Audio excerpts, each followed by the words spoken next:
the door and keep your eyes shut. The lights flicker, there's evil all around us.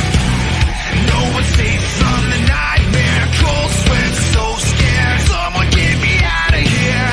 They say you better be afraid. The night's coming like fire from a hand grenade. There's no escaping tonight. It's coming alive. Welcome, everyone. It's Tuesday Night Live, 10 p.m. You know what that is on the SLG Network.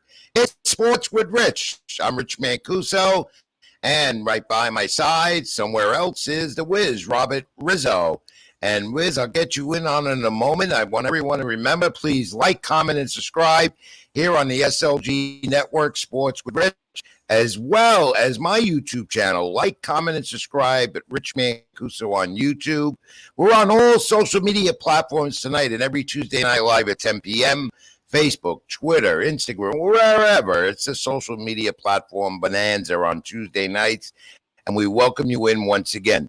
Your questions and comments in the cube, as always. Robert and I and our great producer, John, behind the scenes from the SLG Network, will also provide updates later and also get those questions in for us, as well as, a lot to talk about the next 2 hours. We'll have two good guests talking baseball. Bill Cappolla out from Los Angeles, covers the Dodgers and Angels, and Jason Schott, a local New York reporter who's also on the baseball beat right now with both the Yankees and Mets here in New York. But let me start off first with this, and let me vent a moment, Wiz, and then I'll bring you in and talk to you about your week and all that like we always do. I want to bring attention to this guy, Jose Altuve. Jose Altuve has been the brunt of boos in New York, especially at Yankee Stadium for that 4-game series with the Yankees Astros that just concluded with both teams splitting. But for 4 consecutive ball games, all you heard was Yankee fans booing Altuve out of the ballpark. Now, my friends, I can understand, especially if you're a Yankee fan, you venting about Altuve. You vent against the Astros, the subject of that scandal-ridden team that won a world championship. Quite understandable that you're still frustrated, but come on, it's in the past. Get over it. And especially Altuve, who really wasn't implicated in that whole thing, that buzzer coming into home plate with his jersey coming off. Still, that has not been proven that he had a buzzer there. Get over that. Someone put a facetious thing on social media that it was a buzzer, and that created all the uproar. Now, here's my point. The Yankees and the Astros are two well-even teams. We saw that the past 4 ball games in the Bronx. However, booing Altuve out of the ballpark, as they did tonight again at Citi Field, but not as loud, as the Astros continued a New York series against the Mets tonight at Citi Field. But 4 straight games at Yankee Stadium, booing Altuve out of the ballpark. I heard it 3 of the 4 games, and my friends, I could not believe it. Now, Yankee fans, listen to me. I have nothing against this team. I have nothing against your players, but I heard sports talk radio during the week when the Astros would win. I read things, except for John Heyman's great piece in the New York Post, a guy that I don't like personally, but is an outstanding writer. John Heyman put the point across that I want to say right now. In the end, the Astros beat the Yankees. Get over it. Get over it. Scandal or not, that championship is still with them. You had to beat the Astros, Yankee fans, the Yankees meaning them. They didn't do it. But the scandal drew everything away. But to boo Jose Altuve, one of the best ball players in this era of modern baseball, out of the ballpark booing him is totally unfair. Give the guy some credit. He gets on base all the time. He leads off with home runs, and he's a great defensive player as well on the field. Not only that, when it's all said and done, Altuve could be a baseball Hall of Famer. So next time Jose Altuve comes to the Bronx, I know Yankee fans will continually do this because they don't have short memories, as well as forgetting this one point. The Astros are just as good as the Yankees, and we saw that the past 4 games of the Bronx Astros-Yankees. But Jose Altuve, my friends, and you Yankee fans in particular, get over it. Stop the booing and give the guy some credit where it's deserved. All right, Wiz, my venting is over. How are you, my friend? You missed me last week. You held the fort. You and John did a good job. Yeah, I'm doing great. It was a packed weekend of sports. We were at Astros Yankees on Sunday. It was a great game. Yankees won with the walk-off Aaron Judge. But first, we got to speak about Jose Altuve. He batted 5 for 14 in the series. It seems like he gravitates in that Yankee atmosphere, at Yes, that he stadium does. when he gets booed all the time. Like every time he's coming up hitting homers. He had 2 homers in the series, 2 RBIs, and 4 walks. On the season, 275 average, 15 homers. First in baseball among second basemen on OPS, 895. So my question to you: you talked to him post game. What was he saying Yes, I about the did. Yankee? What were you saying about the Yankee Stadium? What was he saying about the Yankee Stadium energy? Well, he said he loves the energy. He loved that energy in that ballpark, and that gets him going. He loves it. He said he about the boos. He said, "Look, they're fans. That's expected." But he did say this to me. He loves the energy, and that energy just gets him going to do more. And right, it does, because he had a great series against the Yankees, and he loves playing in New York. Now, put it on the other hand. As packed as that ballpark was, wouldn't you want Jose Altuve on your team, even though he's getting up in age? The guy looks like he's just a 20-year-old the way he still plays. Now, if the Yankees ever had Altuve on their team, they wouldn't be booing him again. They'd be cheering for him. And the other thing I feel to mention, Wiz, is how many of those Astros are left from that team? And how many of those Astros are on the Yankees right now, including Garrett Cole? Their ace pitcher, right? So, and Altuve, we were trying to get that out of Altuve, but he's a very subtle, quiet type of guy, and he didn't want to go into it that much. So, but he did say, again, the energy of that ballpark was unbelievable, and it is. I got to tell you, I was there, and I've been, how many times I've been in the Yankee Stadium, and you as well now in your young career, where you see how those fans are so energized. I mean, they're baseball fans. They're New York. Believe Altuve. So let's get to go ahead. It was one of the most intense series of the whole season. 44,000 and over in each game for attendance. So that speaks for itself in New York. I think Derek Edmonds has a comment there in the queue. What does he say, Wiz? He says Yankees pitchers always hurt them in the playoffs every single time. What are your thoughts on that? Yeah, I agree. I agree with Derek on that. He's so right about that. Dusty Baker said afterwards, too, it was us two and Judge two, which I thought was that's the type of comment that Dusty Baker would make, Astros manager, after that series concluded. But they're going to meet again Thursday night. The Yankees have this one game in Houston because of the lockout. Major League Baseball scheduled that ridiculous game. And then again, the week after, the Yankees go back to Houston on a big, long road trip coming up. And they got the Astros, I think, 3 more times. Again, make games that had to be changed around because of the lockout that caused baseball to have a delay of the season. Okay, to move on to Aaron Judge, because Aaron Judge, he was the key guy, the walk-off home runs. He's the MVP of the American League, in my opinion, right now. Might still be. He's on a strikeout tear again. He's striking out a lot again. If he's not hitting at home, he's striking out. But Aaron Judge is the guy you want up at the plate, and Dusty Baker elected to pitch to him, and there you go. Aaron Judge bomb, not a Yankee Stadium home run, a bomb in any ballpark. Aaron Judge does that. Yeah, 2 walk-offs in the 4 games, as you said. He's the leading All Star Game ballot leader right now among all players, and he's got over 1.5 million votes, I believe. And Mookie Betts in the National League, who's currently injured, does that. But your thoughts on Aaron Judge and what he did against the Astros, Liz? Yeah, you mentioned it. He's the first Yankee with multiple walk-off homers in a season since 2012 when Russell Martin did it. On the season this year, 28 homers. No other player has more than 22 right now. And in his last 10 games, you said he's having the strikeouts a lot, but he has 10 homers, 19 RBIs with 27 hits.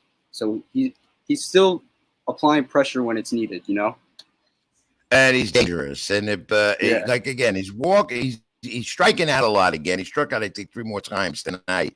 However, you throw the wrong ball down the lane to him, and he's going to hit it out of the park, and he's going to hit a huge home run out of the park.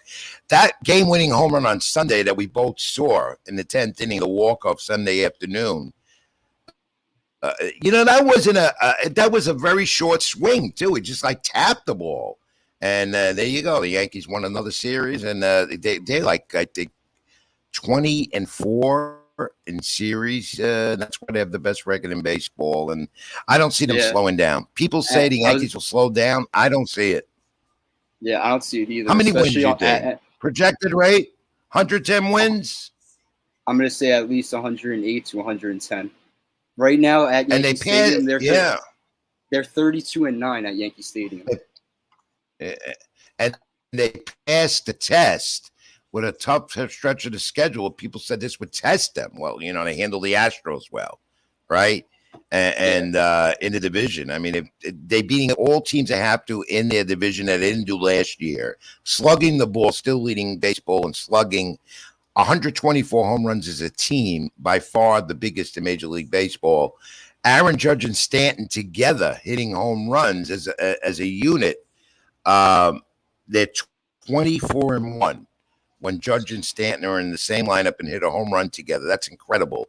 And here's another guy. You bring up Stanton, power, home run ball, yet strikes out a lot. But you know what? When the Yankees hit home runs, they score runs. That's why they lead baseball in that category also. Speaking of that Aaron Judge home run trot and that home run ball, you saw what happened in Tampa Bay with his home run ball at the Trop, which I call the dump in Tampa, St. Petersburg area. They need a new ballpark. There it is. The ball got caught in the catwalk. Where is that ball? I just hate that stadium overall. Every time it seems like an outfielder, even a Gold Glove caliber outfielder, is having trouble tracking down fly balls in that ballpark. And it's a horrible ballpark. Yeah, they don't want to move. They can't seem to get a new stadium out in that area on the waterfront in Tampa Bay. There's an example of it. Who wants to play in a dump like that where a ball gets caught, home run ball gets trapped in the catwalk? Yeah. It gets caught in the catwalk. It's hot. Have you ever walked a catwalk or whatever they call it before? No, I'm terrified of heights. I can't do that. No, well, it should be. Have you ever been to that ballpark? No, I haven't been there. If you've never been there, if you've never been there, the place smells of old, dirty beer. Yes. Old people, and I have nothing against them because I'm old too. Old people run the place. Retirees that are very nasty. That's what I experience over there. And, to get fans in the ballpark, if you put 2 or more people in a car, you park for free. And in addition to that, it's very dull. It looks like you approach it when you come over the bridge from Tampa into St. Pete. It looks like an upside down Martian capsule that just landed on Earth. That's what it looks like. I was gonna say, you see it on the broadcast. They say it's packed all the time, but the double deck, no. the secondary tiers. No, they block it off. They block it off. It's empty. The problem there is they're trying to get a new ballpark in Tampa, but they can't seem to get together. Sort of almost like here in New York with NYCFC, the soccer team. They can't get the funding or whatever together. But the owner, Stu Greenberg, who lives up in the Westchester County area of New York here, he doesn't want to move them out of there. I think he wants to stay there. I don't know. I think he loves that ballpark. I don't know. I know when John Madden managed there, he had some crazy comments to make about it. Some others and players I talk to tell me they hate playing there. Whatever. It might look nice at some points, but let's away from that dump. Yeah. Let's go on to this kid, Jordan Alvarez, who hit another home run tonight for the Astros. 312 batting average coming in, 24 homers, hit his 25th tonight. He's got 27 RBIs. He makes contact like the whole Astros team. Yeah, the guy has 72 hits on the season, so it's not just home runs. A lot of people like to say these players are dependable on the long ball. This guy puts the ball in play, makes contact, left field, center field, right field, doesn't matter. We've seen it many times against the Mets. 4 homers in 3 games this season against the Mets. Right, and he's got 9 home runs in the month of June to show that this kid could definitely be He already is a budding superstar in Major League Baseball. Do we have a photo of him up there, John, that we at SLG we loaded? We think we have a nice photo of Alvarez and that great swing. Well, not with the swing, but there he is. I mean, he looks like a slugger. Yeah, his swing reminds me of young David Ortiz, honestly. He's fourth in MLB with a 404 on base percentage. So every 4 out of 10 at bats he's on base. Can't beat that. And he just got paid one of the reasons last month. Right. And he's going to make a lot of money in this game. He might make more money than Juan Soto's looking at over at the Nationals or anyone else looking at big money. He is, but I don't think the Astros will have the capacity to pay him the money he wants. The Yankees and Aaron Judge, they settled. Let's talk about that real quick. What'd you think about his arbitration case? They settled and met somewhere halfway. But now Aaron Judge has another task. He's going to want a big contract. Is he going to stay in the – I can't see the Yankees letting him go at the end of the season. Let him walk away like that. Give him the money he's worth. I don't know if we get $400 million, but give him the money. Yeah, he's the face of the Yankees overall. He obviously, other than Derek Jeter, you think of this guy as the captain nowadays. Until the contract comes in, I think he's going to be named the captain right after that.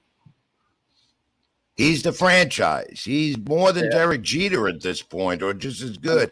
And I just don't see I don't want Yankee fans to give us a comment about that. What do you think about Judge, his contract? Does he stay in New York? I was going to say he's must-watch television. No matter what, there's times you have to watch him every at-bat. Well, if not, you miss a home run or you see a strikeout. It's one or the other. Regardless of what we're talking about, he's a great player. Yeah, and even on the field. I tell you, fans like to see home runs just like they see Pete Alonso at Citi Field. Every time he comes up, they're expecting a home run. Doesn't happen all the time. How about the no-hit, the combo no-hitter again? Second one in baseball this season. 3 Astros pitchers against the Yankees. Yankees were shut out with no hits, 16 and a half innings, which set a record or tied a modern day record. Christian Javier, Ryan Presley, before that, Hector Neris. And that's the second combined no-hitter in New York this year. The Phillies, the Mets did it to the Phillies about 2 months ago when the season started. That's rare. And nobody really talked about that. 2 combined no-hitters in New York baseball this season. Yeah. Especially with both teams off to a great start, you have 2 no-hitters before July. That's incredible.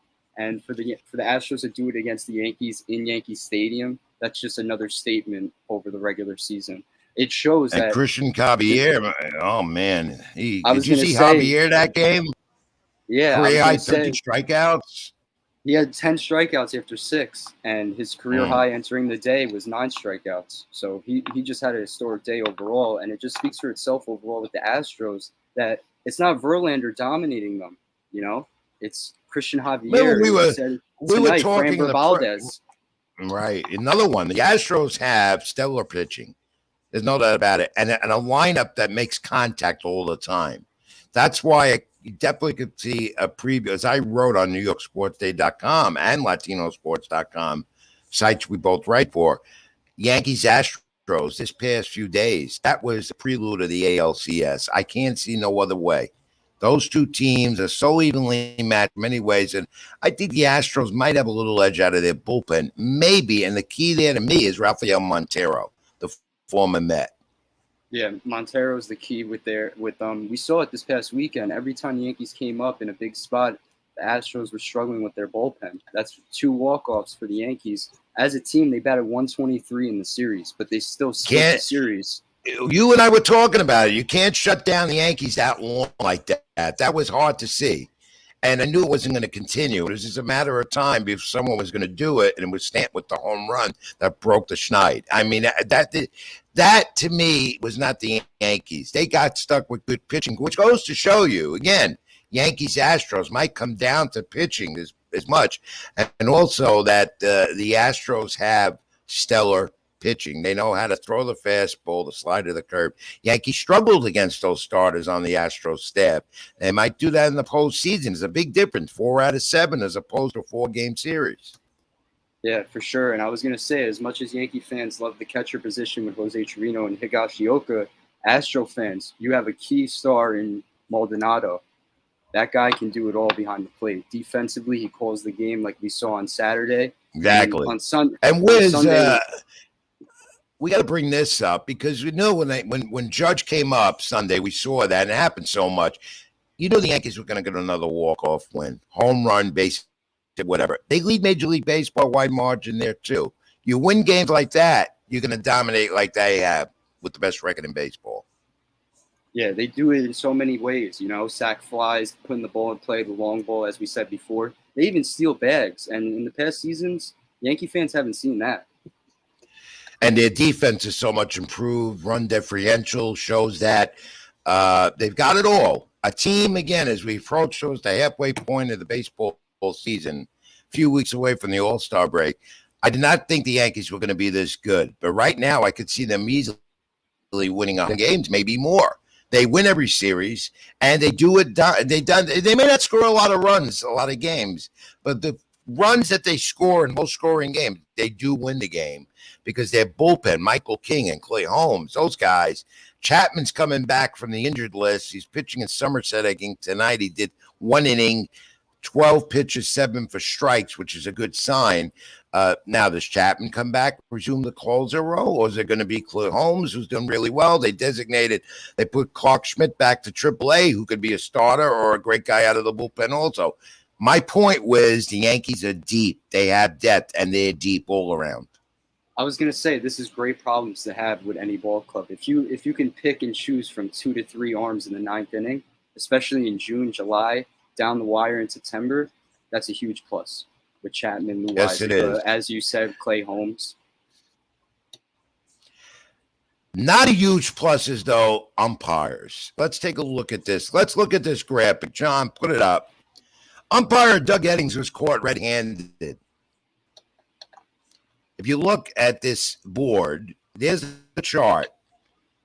One of 150 called balls that he called were balls were supposedly strikes based on this calculation that gets done on Major League Baseball umpires. That's incredible.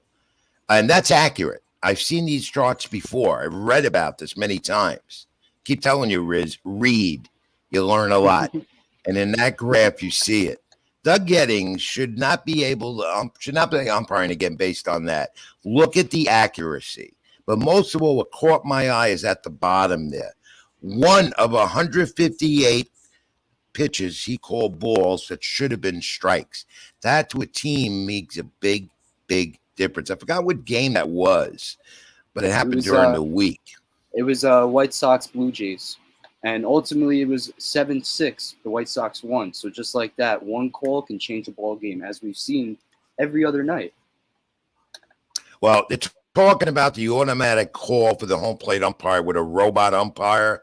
I don't know. They're not going to do that next year. I know MLB had a conference call with the media today, which I wasn't on, of course, because I was busy doing some boxing stuff as well. And one of the things I brought up was the shift going away next year and how the pitch clock next year comes in also. That'll speed up the game, which it has in the minor leagues by an hour or more, which I find that hard to believe.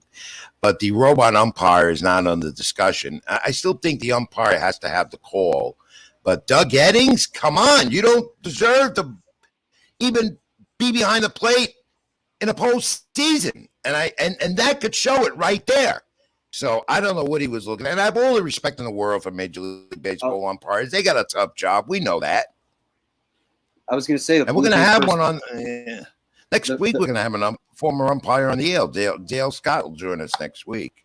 It's such a difficult job to begin with, and I don't know how these guys do it on the day-to-day, staying consistent. But that's why they get paid the big bucks to do it at the end of the day. And the Blue Jays first base coach had more to say the next day. I believe he got ejected and received a 5-game suspension, and he's appealed. Yeah, he came. I think he came to home plate with the lineup. I forgot his name. The lineup card presented, and he had some words with Eddings, and he got ejected even before the first pitch. How about that? Yep. I've seen that before. I saw that before. I saw that with Billy Martin a couple of times way back before you were born, and Lou Piniella as well when they were both Yankee managers. Anyway, let's look at the bad part of baseball this past week, last couple of days. A brawl again. We don't want to see brawls. And Wiz, why don't you explain this? Then we'll go over the suspensions, the implications that came down today. Yeah, the brawl started on Sunday, but I'm going to say all the action started on Saturday night. I believe it was the 8th inning. The Mariners threw up and in at Mike Trout, obviously one of the best players in the game, and they took exception to it, the Angels. And after the game, Mariners players were celebrating the victory, dancing on the field. And Phil Nevin, Angels manager, took exception to it, was screaming after the game. And then we come into Sunday, and the 2nd inning, he throws right at Jesse Winker, the pitcher. And just like that, Winker went off. He charged at the dugout just like that. It reminded me of Amir Garrett a few years back when he fought the whole Pirates dugout. He just went for it all. And immediately we see Anthony Rendon and Winker going at it with J.P. Crawford there. It was insane, honestly. I've never seen something like that. Well, you know, I've seen some nasty brawls in my time in baseball. This one's got to be in the top 5. Because a little of everything happened here. But, you know, the suspensions came down. Phil Nevin, the Angels manager, 10 games, which was deep. Do you have a list of all the suspended guys that you want to read them down? And I'll give you another note about all of this. I have a total of 12 suspensions on the guys. Rendon, Winker, Julio Rodriguez, Phil Nevin, Raziel Iglesias, and another 2 players with 2 or less suspensions. You know what? It was a long list. It is a long list. It goes to show you how severe this was. And don't these players realize that you're hurting the game when you do something like this? If I want to go to a fight, I'll go to a fight covered at ringside. But more so, you're hurting your own team when you're getting suspended because of a stupid brawl. And that's what we saw with Angels Mariners, you know. And the implication went further. Here today, we find out that the Angels reliever, Archie Bradley, fractured his elbow going against a rail, and he's out for 4 weeks. And the Angels are fighting for at least a wild card spot, and they want to have their ace reliever for 4 weeks because of a stupid baseball brawl. Just like that could take you out of the runnings in, July of a postseason run that goes on in September. Total insanity. How about the pizza? Where did this pizza come into play in all of this? I missed all this because I was away a few days. But I was going to say, it came out of nowhere on Monday morning. I saw it on my Twitter feed everywhere. A Mariners fan actually ordered pizza for Jesse Winker after this whole fight happened and got it delivered, paid for it, and got it delivered to the Angels Stadium and got it to Jesse Winker. Jesse Winker actually received the pizza and sent a message to the girl thanking her and was it a large? Let me say this: was it a large pie with pepperoni? I would hope so. Jesse Winker's got to eat good, you know. And the next day they're back in Seattle. All the Mariners, I believe, they versed the Orioles the next day, and he got a standing ovation from the Mariners fan base, which is awesome. Only a Twitter monkey like you, the Robert Rizzo, would come up and find something like that. Pete Alonso didn't have a good game tonight. Mets 2-game series opens with the Astros. Still, I think he's tied now for the National League home run lead. And what you like about Alonso is that he's got that proficiency to hit the home run ball as good as Aaron Judge does. But he also drives in more runs, which shows in the RBI ratio between him and Judge. So New York has 2 of the best home run hitters in the game on both sides of town, and 2 of the better players in baseball on both sides of town. Alonso should get a starting nod in the All Star game. So we'll see how that goes. So the All Star balloting right now is in the first phase. We'll know more Thursday as they go into what they call phase 2. It's crazy. I believe he's in second place among first basemen right now in the All Star voting because Paul Goldschmidt is off to an insane start. But back to Alonso, he has 69 RBIs entering tonight. 360 on base percentage, 22 homers and 76 hits. So just as much as Yordan Alvarez and Aaron Judge, he puts the ball in play, not just home runs. These guys, they're contact level hitting just as much as the long ball, which I love it. And he'll look to go to LA and defend his 2-time home run derby challenge. He's a 2-time winner. So, all right, Francisco Lindor, to me, not getting enough credit for the Met fans. Maybe in baseball, but Met fans are always knocking the guy. But look, and you look at it, two Mets, Alonso and Lindor, are in the top 5 in RBI in the National League. And Francisco Lindor continually does it. And he never another, the Mets got shut down by Valdez. Good pitching stops good hitting. We know that in the game. But give credit where credit's due, because Lindor is a key to the Mets lineup, and he's been doing it game after game. None like last year. He's already surpassed his RBI total from last year and for shortstops at this point of the season. He could have 100 RBI or more by the end of the year. Yeah, I was going to say, I love comparing the shortstops across the league. And right now, he has the most RBIs among shortstops. So he remains top level with that. And he's above top 5 with wins above replacement. So he's doing it both defensively and offensively. On the season, he has 70 hits and 12 home runs. So, as I said before, contact level hitting and long ball. So Mets are struggling a little bit. Carrasco's given up 25 runs, I think, in the last, 4 starts. The Mets are going to, we'll talk more about it next week. We're going to get closer and closer to the trade deadline. Mets are going to need pitching, another hitter, and some bullpen help. And I do believe the Braves are going to come within a game of them pretty soon. I think the Braves are winning again tonight, knock another game off. But we're seeing some flaws with this Mets team, pitching in particular. We'll talk more about it. We got a lot of baseball more to talk with 2 guests up tonight, Jason Schott and Bill Cappolla. But you're looking at the Met pitching that's starting to, the ERA in June has been over 5. Okay. What they did in the first third of the season, they're not doing now. And June has been bad for the Mets pitching staff, though they still hold the best record in the National League. And they still lead in a lot of offensive categories. So I know Uncle Steve Cohn, the owner of the team, is going to be busy shopping before the deadline. All right. We're running late on this segment. There's so much baseball talk because that's the only thing going on right now in sports, really. Bryce Harper, shame what happened to him. Thumb surgery is going to be out, maybe indefinitely, maybe out till September. Hurts the Phillies lineup a lot.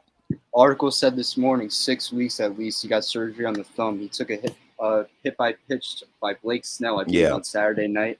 And he was having a phenomenal season. 318 batting average, 15 homers, 77 hits. And like I said, out at least 6 weeks with a Philly team that's 39-35, 8 games out of the NL East. It's a tough stretch for the Phillies. It'll hurt them. The Phillies are still in a wild card hunt as well. All right, power rankings as we reach this week on Tuesday night. I got the Yankees first, of course. Best record in baseball. The Mets are second right there. Maybe the Astros before the Mets now. Dodgers and Braves. What do you think of that? Yeah, I agree all around. Braves could take that next spot against the Dodgers, honestly. I watched the series this weekend. It was back and forth with Freddie Freeman in town. We're going to talk about it with Billy Cappolla soon. He covers the Dodgers. We'll be on after our first break, which is coming up momentarily. Baseball talk will continue, but now let's go to Keep It in the Ring. A lot of that with boxing, and then I'll bring in John to do some brief pro wrestling talk. All right. This was a farce at Yankee Stadium last night. I saw it in New York and in L.A. Friday. 2-city tour press conference. Canelo Alvarez and Triple G Gennady Golovkin are going to have their trilogy. I wrote up a column in New York Sports Day about this yesterday, how important the trilogy in boxing is. Arturo Gatti and Mickey Ward had, to me, the best trilogy in the sport, and I saw all 3 of those great fights. They became friends, but these 2 guys are adversaries. And they faced off and stared down at Yankee Stadium and threw out first pitches yesterday. Ridiculous. Yankees are not a team that wants boxing in their stadium. They did it in 229, and they ripped up their precious field and grass. So they said no more, and they didn't like the element coming in the ballpark of the boxing fans. And yet, they go ahead. This was Eddie Hearn with Matchroom promoting the fight. It's going to be on the Zone September 18th, Zone pay-per-view, DAZN as we call it, Zone whatever. But to be at Yankee Stadium with a stare down like that, they should have just threw punches right there. It's part of baseball now anyway, isn't it, Wiz? Yeah, I was going to say with Jesse Winker and the Angels. But it looked just so confusing overall. Like, it looked like an amusement. I can't imagine as a fan being up in the nosebleeds or the grandstand. But the Yankees. Who are those guys? The thing is, it wasn't advertised. They didn't push it. Nobody knew about it. I knew about it because at the press conference yesterday in New York at Chelsea Piers, Eddie Hearn ended it and said, Let the fighters do their media obligations. Then we're heading to the Yankees game. So I knew what was coming. But the Yankees never said a word about it. Yet they made a big thing about it on their radio, on their television, not on radio, because Susan Waldman and John Stewart could care less. Two great fighters are in the ballpark throwing out the first pitch. Anyway, that's another story. We'll analyze that fight in the weeks to come. We got plenty of time for it. Congratulations to Jesse Bam Rodriguez, a weekend on the zone. Super flyweight champion. Youngest champ in boxing, 22 years old. He might have Chocolito Gonzalez next, the future Hall of Famer. Rodriguez can punch, great ring technician, young and really good. You know, Wiz, you ought to look at him. You know why? He's as skinny as you, but he's got more muscle than you. Stop eating cheeseburgers and French fries. A little more pasta in that Italian belly of yours, all right? I'll try over the summer. Yeah. All right, we're talking about Abella Boxing, and take a look at Scott Abella and Abella Boxing Promotions coming up, and we're both involved with this. Going to be on what's the name of the pay-per-view outfit that I'm broadcasting with on that show? Yeah, it's televised on Boxing TV with a pay-per-view stream. We'll have that available to you at a later date. July 29th, a Friday night. Tickets on sale. Let's put the poster up, John. John, where are you? SLG behind the scenes. We have the poster of the fight. A headline by Julian Hammerhands Rodriguez, former top-ranked welterweight, who is he's on a comeback trail. Big fight is the main event. 10 fights on the card, by the way. He last fought June 12th last year against Jose Pedraza on ESPN Top Rank. So, he's a well-known name. So everyone go look out for him. Looking forward to that. It's creeping up on a. Yeah, it's creeping up on us. I'm rushing this through, Wiz. Be patient with me, okay, my friend? You young puppy. Jake Paul and Tommy Fury was supposed to have a press conference in New York at Madison Square Garden tomorrow night to promote their August 6th Madison Square Garden Showtime pay-per-view. Here we go, pay-per-view again, as we don't have enough. They canceled it because Tommy Fury has been detained in London. He couldn't get a visa to come to the States for one reason or not. So that press conference is off. The fight, as they say, is still on. Who cares? I can't take Jake Paul. I have no interest in him. He's a bogus, phony fighter to me, as much as he brings in a lot of numbers for the promoters and everything else.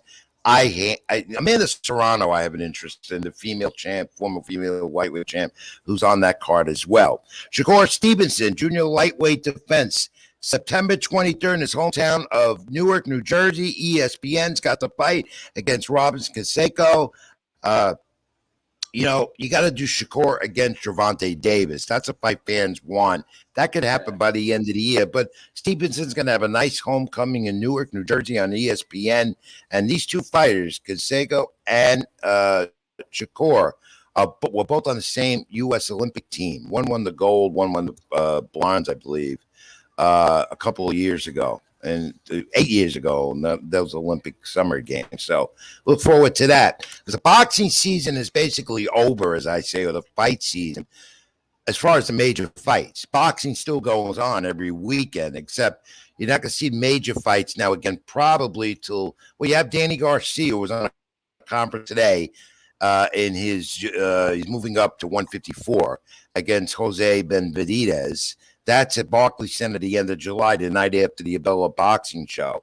And then you have a heavyweight title fight coming up, the rematch between Joshua and Usyk across the pond in London, which is going to do big numbers, about 90,000.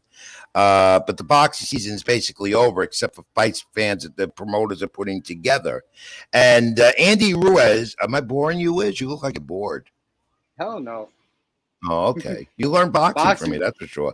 Andy Ruiz versus Luis King Kong Ortiz, heavyweight fight, but it's a pay-per-view fight. Fox pay-per-view, September 4th, Labor Day weekend. Why? I don't know. And did you see this note from Peterson, Levon Bell, and a heavyweight exhibition bout? 2 All-Pro running backs, July 30th. At the what's the name of the arena in LA?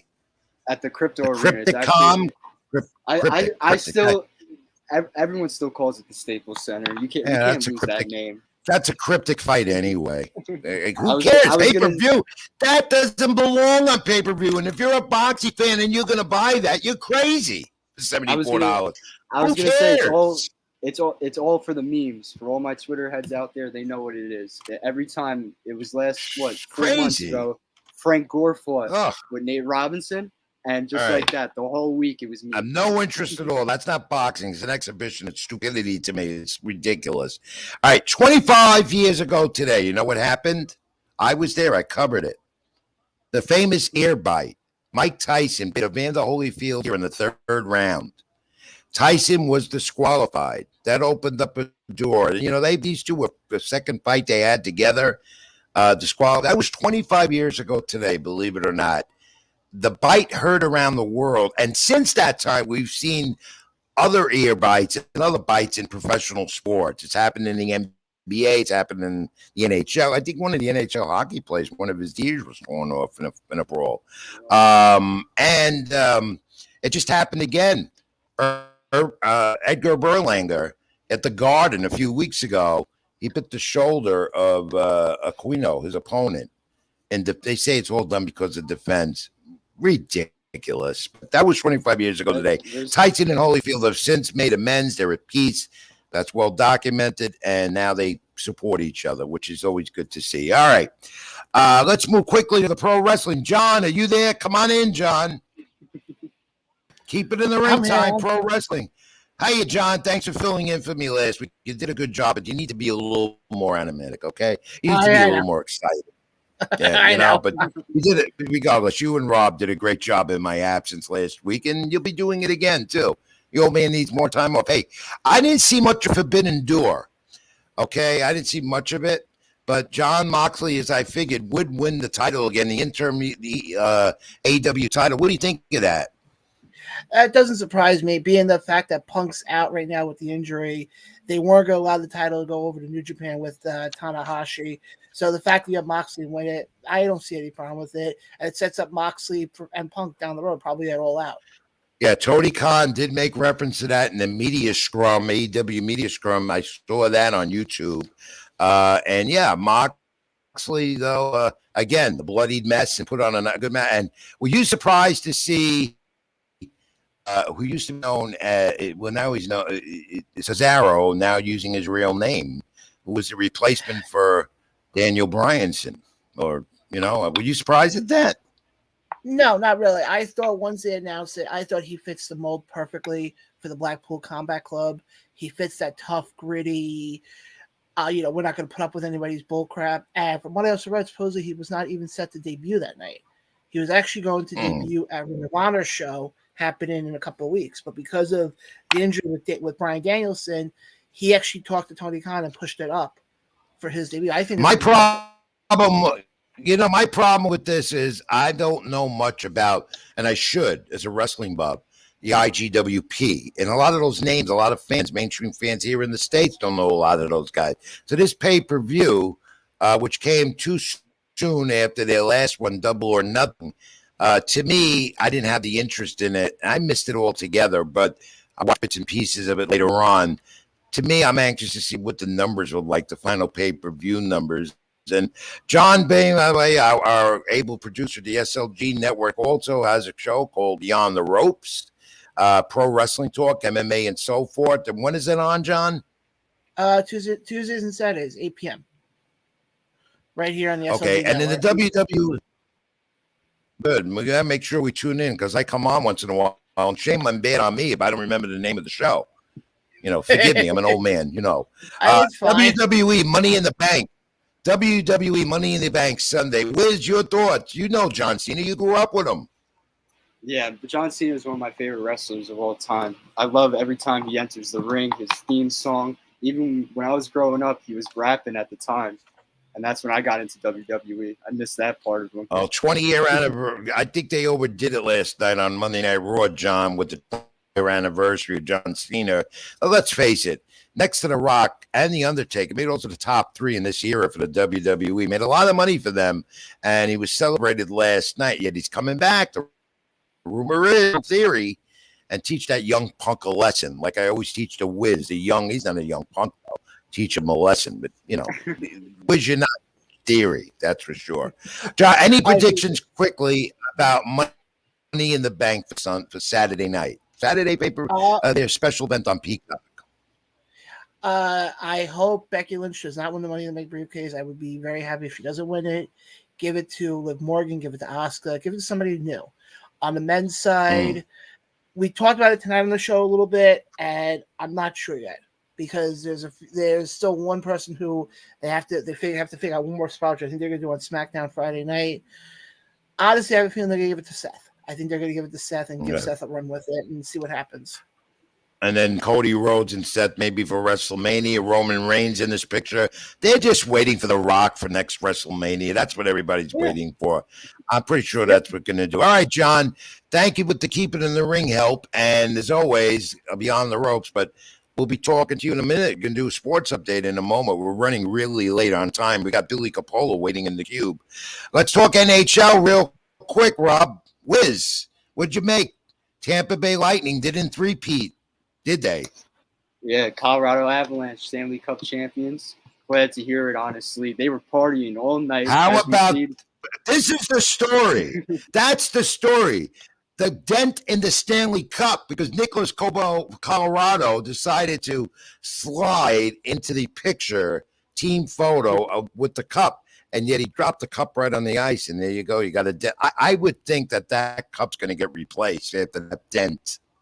It reminds me of Brady and the Buccaneers when they were throwing around the trophy off the boat. What's the matter with what is it with these athletes and things like that?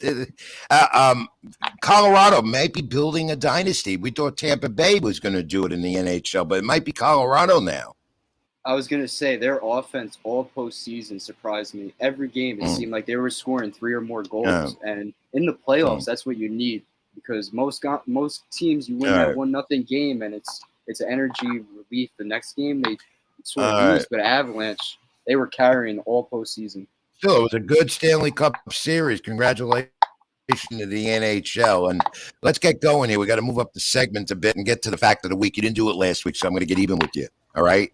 You didn't do fact of the week because I do it, and you won't get it, and no one will. And if you do, that Aaron Judge bobblehead is still available. If you get the answer, here we go.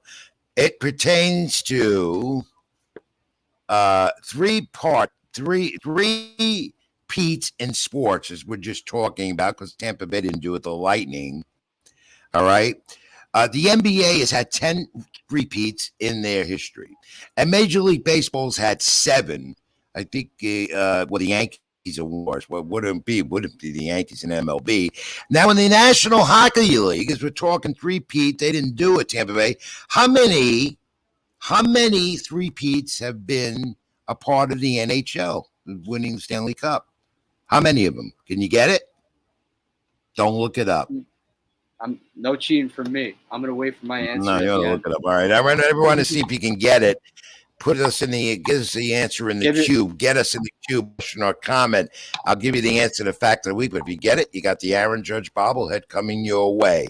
All right, Wiz, we're running late on time. Fact of the week. We'll get back to that later. We still got Nobody Beats the Wiz later in the next hour. But now let's take a little breather here. We're going to get Billy Cappolla in a moment. But first, a brief sports update from John behind the scenes at SLG Network. And a brief break, then we'll come back and get Billy Cappolla right away for you. Stay with us. Sports with Rich on all social media platforms here on YouTube as well and the SLG Network. Back at you after this. Thanks, guys. And, guys, it's John here with another hold on a second. Go. Here's another sports update for you guys. Over in Queens, the New York Mets unfortunately have fallen to the Houston Nationals by a score of 9-1. Over in Chicago, the Cincinnati Reds are currently defeating the Chicago Cubs by a score of 5-3. The Rangers are currently beating the Royals 7-3. They're in the top of the 9th. The Rockies are currently beating the Dodgers 7-3. They're in the bottom of the 7th. The Angels are currently shutting out the White Sox 3-0. They're in the top of the 5th. The Diamondbacks are 0-0, middle of the 4th. Giants 2-0, bottom of the 3rd. We have the Orioles and Mariners are still scoreless, bottom of the 3rd. All these games have gone final. The Guardians split their doubleheader today as the Twins won the first game, Guardians won the second game. Washington won today. Unfortunately, the Braves did win today. The New York Yankees won. They defeated the Athletics 2-0. The Red Sox lost to the Blue Jays 6-5. The Brewers defeated the Rays 5-3. The Marlins lost to the Cardinals by the score of 5-3 as well. Guys, we'll be right back after this with our guest, Billy Cappolla, right here on the SLG Network. Just give me 1 second. I have to get that part set up. And we'll be right back right after this. What's good, everybody? My name is Caleb from the Bayou City Boys over here on the SLG Network. Happy to announce that we are now working with Dano's Seasoning. So if you're anything like me, you meal prep all the time, Dano's is the way to go, man. They got multiple flavors. Hit them up. Be sure to use our code SLG Network. Appreciate every single one of y'all. Peace. Spending money like it's nothing. I don't have a budget. Please don't get offended when you see the kids stunting. Got my queens with me, but it ain't no Scarborough bluffing. See, I'm riding solo, well dependent bitches cuffing. I got all I need, me, myself, and I just love it. I've been gone. All right, welcome back, Sports with Rich on the SLG Network here, live 10 p.m. every Tuesday night. I'm Rich Mancuso. That's the Riz, Robert Lizzo. We both write also for LatinoSports.com and NewYorkSportsDay.com. Check out our latest work. We'll also, don't forget, like, comment, and subscribe. And also, like, comment, subscribe on my channel, YouTube, where this show is also put in the annals, as they say. Wiz, I think now it's time that we get with Billy Cappolla. I think he's been waiting patiently out in Los Angeles. Billy, he's coming in. There you are. Hey, Bill, thank you for hanging in there. We ran a little late. There's so much baseball talk. That's why. Baseball. And appreciate. Say, Billy writes. There's a lot of Billy boxing writes. and wrestling and hockey in there, pal. Oh, we got a lot. Whoever sent that pizza to that guy, they had to be an Angel fan because pizza out here sucks. I mean, it's like some kind of sauce on a cracker. I was gonna by the say, way. Billy, you couldn't have a better opening. Thank you for joining us. Sure, interesting stuff. But, Hey, Billy. good stuff. Billy is. Billy was let's just tell viewers who he is again. He's been with us before. He's been a friend of mine a while. My grandfather, long. my grandfather friend. plays softball. That's who I am. That's all I do. Out in LA now, covers the Dodgers and the Angels for LatinoSports.com. A former professional baseball scout with the late Tom Giordano, T-Bone, Texas Rangers, Atlanta Braves. Last was the Atlanta Braves, so he knows a lot about the Braves. But Billy, first off, I have to ask you what's going on out there out west. First, your opinion about the brawl and the Angels. And Bill Nebrin suspended 10 games. Bradley, the closer now, broke his wrist, right? And he's gone, 4 weeks, whatever happened to him in the brawl. What'd you make of that? People say, "Oh, that's baseball," but they've had fights and things, and people throwing at other guys, and that's gone on for a long time. It's never going to change. It's the emotions get high during the game. These guys, and by the way, the pitchers today, they don't really work on trying to brush a guy back. They try to hit them, and when you send a message, I understand that. You hit my guy, I'm going to send you a message. You don't go out and try and bean the best guy. It always bothered me when somebody would hit a home run and the pitcher would throw or hit the next guy. It's like, what are you hitting him for? He didn't do anything to you. You're in a home run. Give me a break. So that whole part of baseball is a sour thing for me. I don't like that because kids see it. You got a lot of kids watching that stuff. They don't know what's going on. And then they go play a little league game and they want to do the same thing. So that to me is a disgrace to what they're doing. These guys, they got so much going for them. They don't need to do that. They're all doing kumbaya with each other before the games. You know that. They're all hugging and everything. And hey, where are we going for dinner tonight? Then they go on the field and they try and kill each other. I know it's like it never happened. But the thing is, MLB cracked down. And Wiz jump in here. Suspensions and fines on this one were astronomical, as you know. But that's not going to deter them from doing it again, whether it's these two teams or any other two.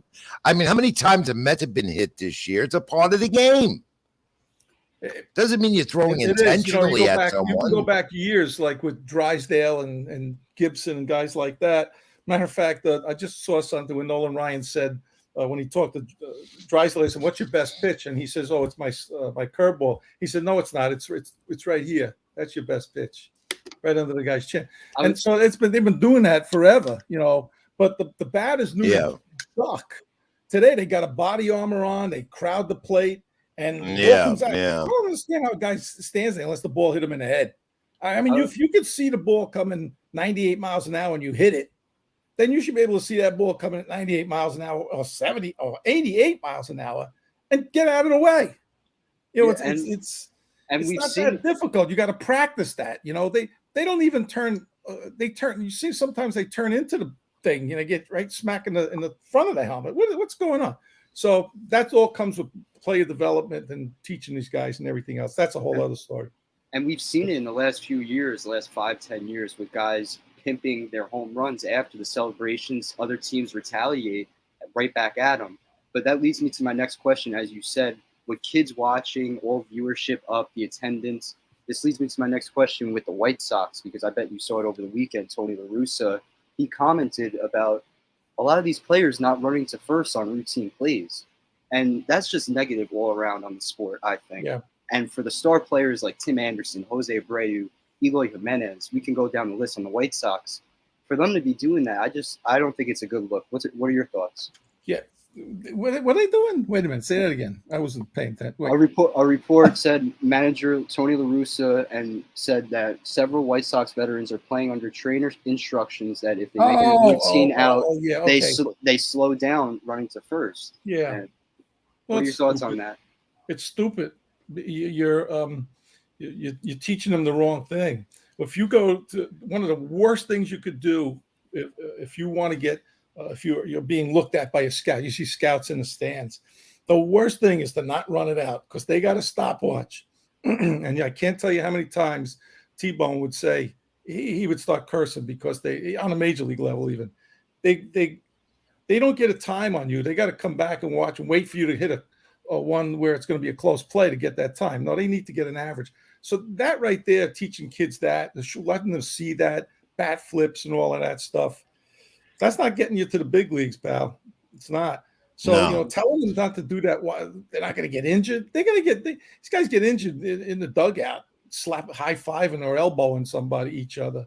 So, or in a brawl. Yeah, but to get back to it, back to the situation with the brawls, you see too many of them. You're seeing too many dugouts clearing and bullpens clearing because of pitches that are thrown close. And yeah, it's a dangerous situation. Someone's going to get hit by a 90-mile, 95-mile fastball. We've seen that. I remember saw Kevin Pillar last year with the Mets and how he got his face was totally disfigured. I was at that game. I saw it. You know what, Rich? The game, but the game is being done that way now. Inside pitchers. Yeah, the game today, Rich, is it's a lot of bat flips and in your face, taunting. Guy, you hit a ball. How many times have you seen a guy hit a ball and he's flipping the bat and he's motioning to his dugout, giving all his little sign things, and it goes off the wall and he gets a single. Yeah, So the whole game has changed and it's become it's not about see the ball, hit the ball, stuff like that, score some runs, move on, win the game. There's a lot of theatrics involved today. The fans love it.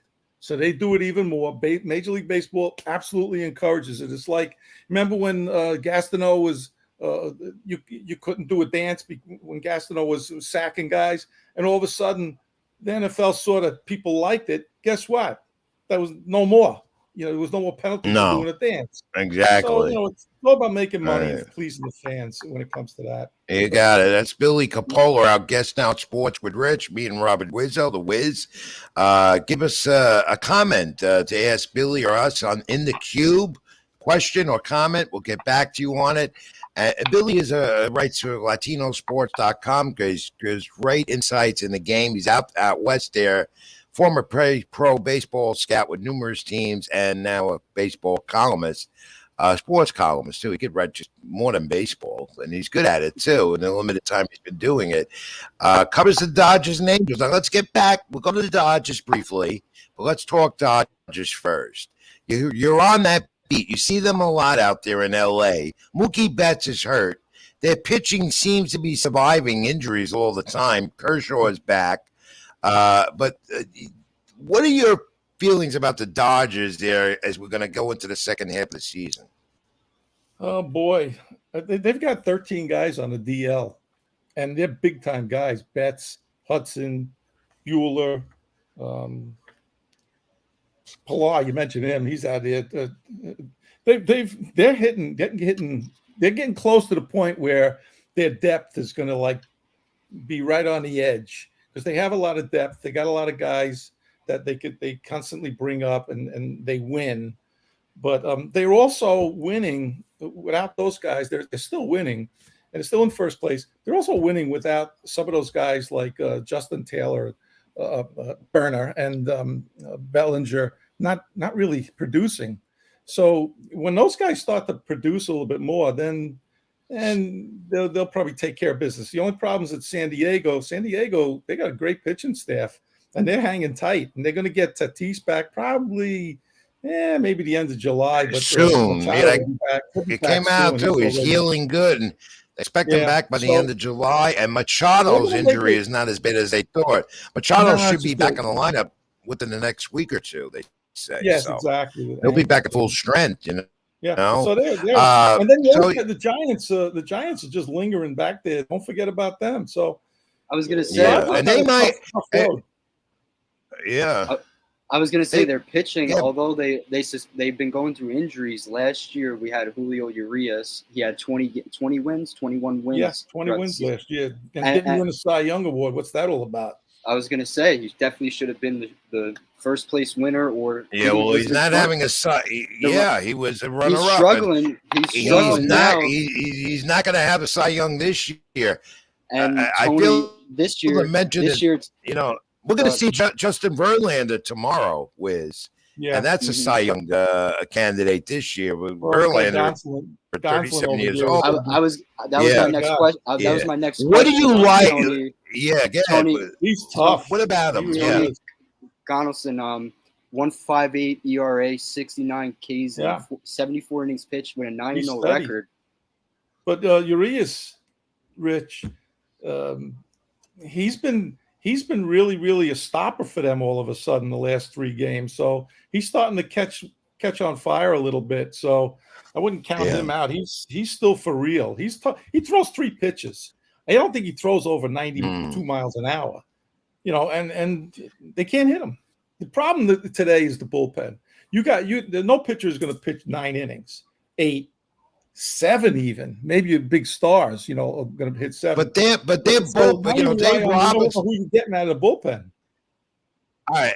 A question, Billy, because that Dodger bullpen, Dave Roberts doesn't stay with his starters. He'll lift them 6, 7 innings, even if they have a no-hitter going under 100 pitches. You've seen them. How good is their bullpen? They were really good until Hudson got hurt. I think he was the big stopper for them down. Kimbrel, forget it. Kimbrel is he'll give you a heart attack. He's just I don't know what's going on in his brain, but I wouldn't trust him.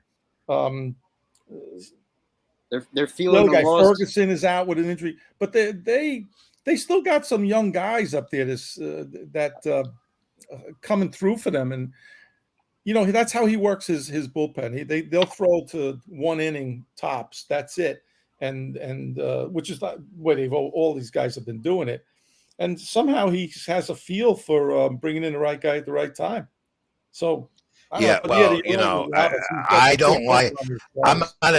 I'm not a Dave Roberts fan. I don't like the way he handles his bullpen. I think a lot of Dodger fans would agree with me on that. But when you have starters that deep, you got to let them throw more. But then, as you said, Billy, the game has changed, and pitching right now, starting pitchers don't go length. Very few of them do. By the other side. Listen to this. By the way, the 13 DLs that they have, 10 of them are pitchers. So much for your pitch counts and there you go. Thrown and all that. There you go. We're going to bring that up briefly about Max Scherzer and DeGrom here in New York with you because you know them well as well too. Billy and Wiz, jump in on this cinema about the Angels because this team continues to perplex me.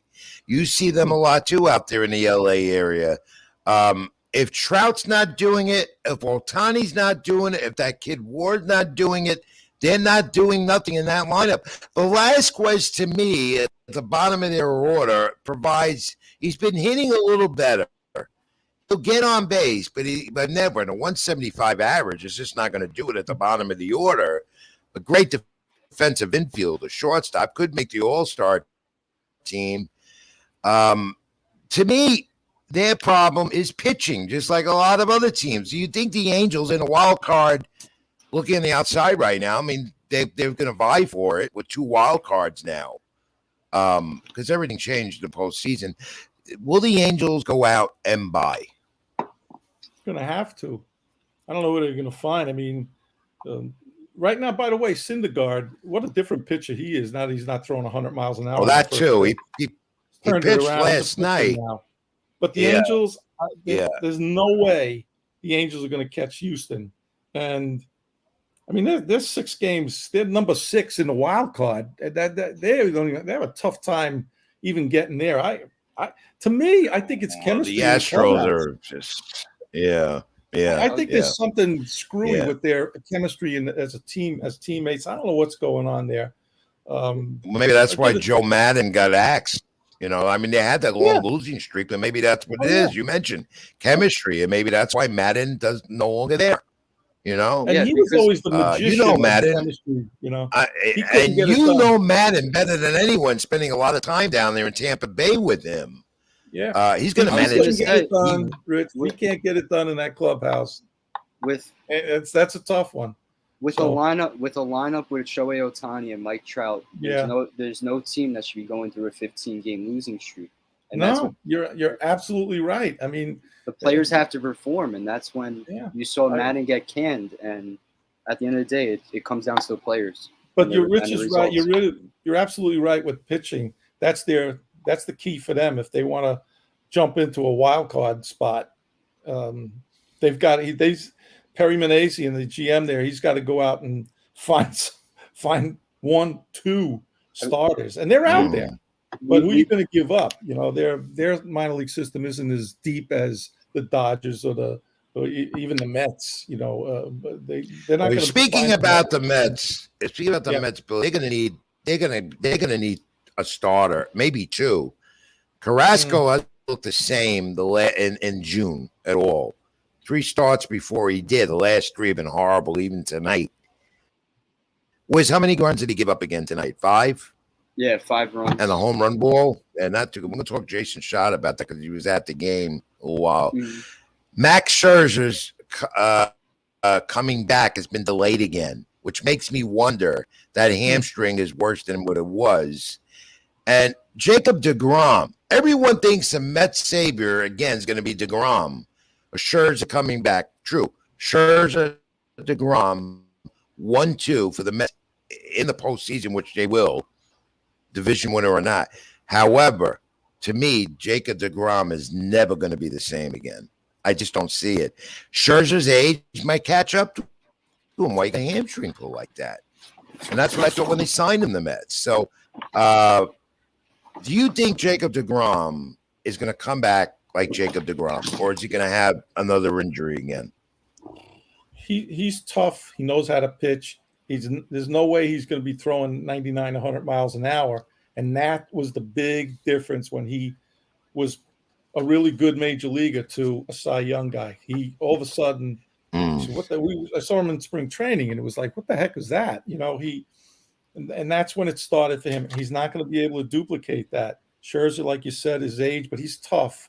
I wouldn't. You know what bothers me is that when they come back, it's going to take a while. It's going to be a little like spring training. They're not going to they're going to throw 55 pitches in a game. You still got to win that game, so on and so forth. But what are you going to do with the other guys that were starting, that were winning for you? Where are you going to put them?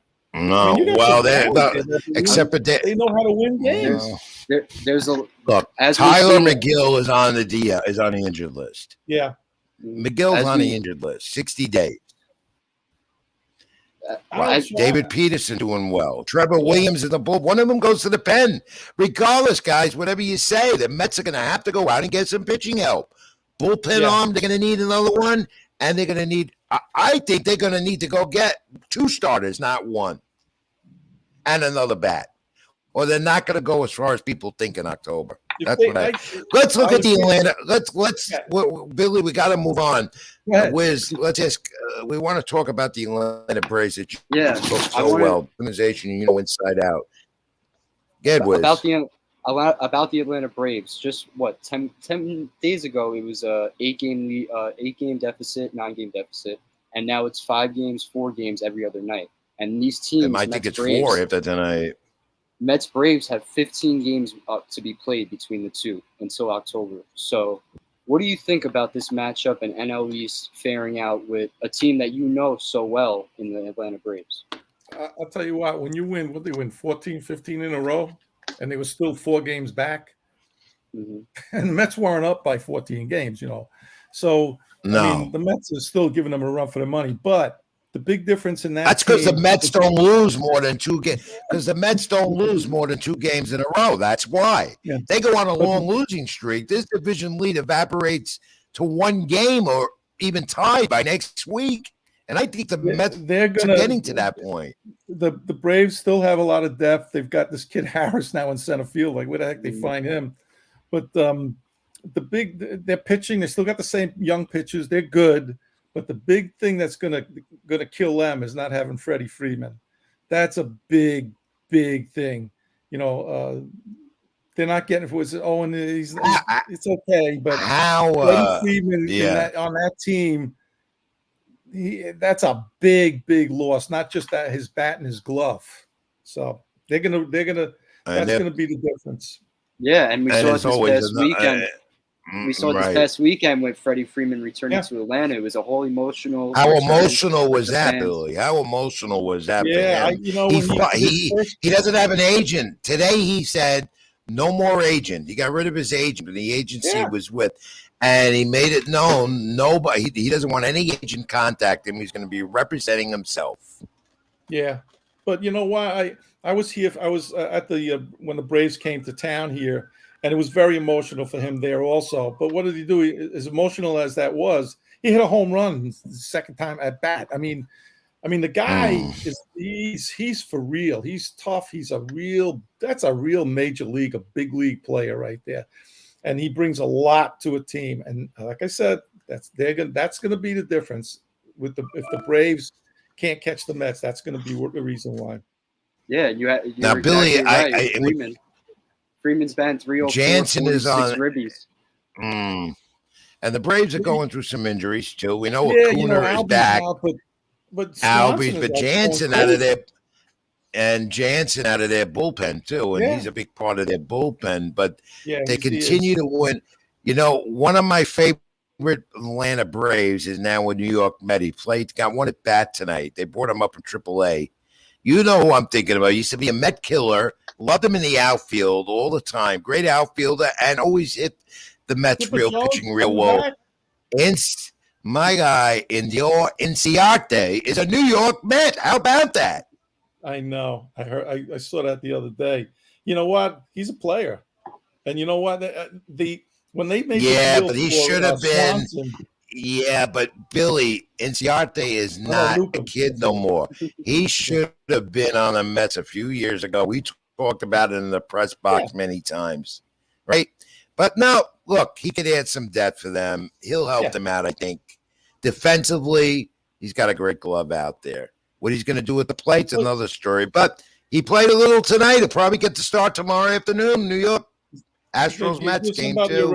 That's all. That's the kind of guy you want there. That's like the Dodgers, for instance. Billy, the most valuable player on the Dodgers is Chris Taylor. Play every position he hits. Yeah. Without a doubt. That team.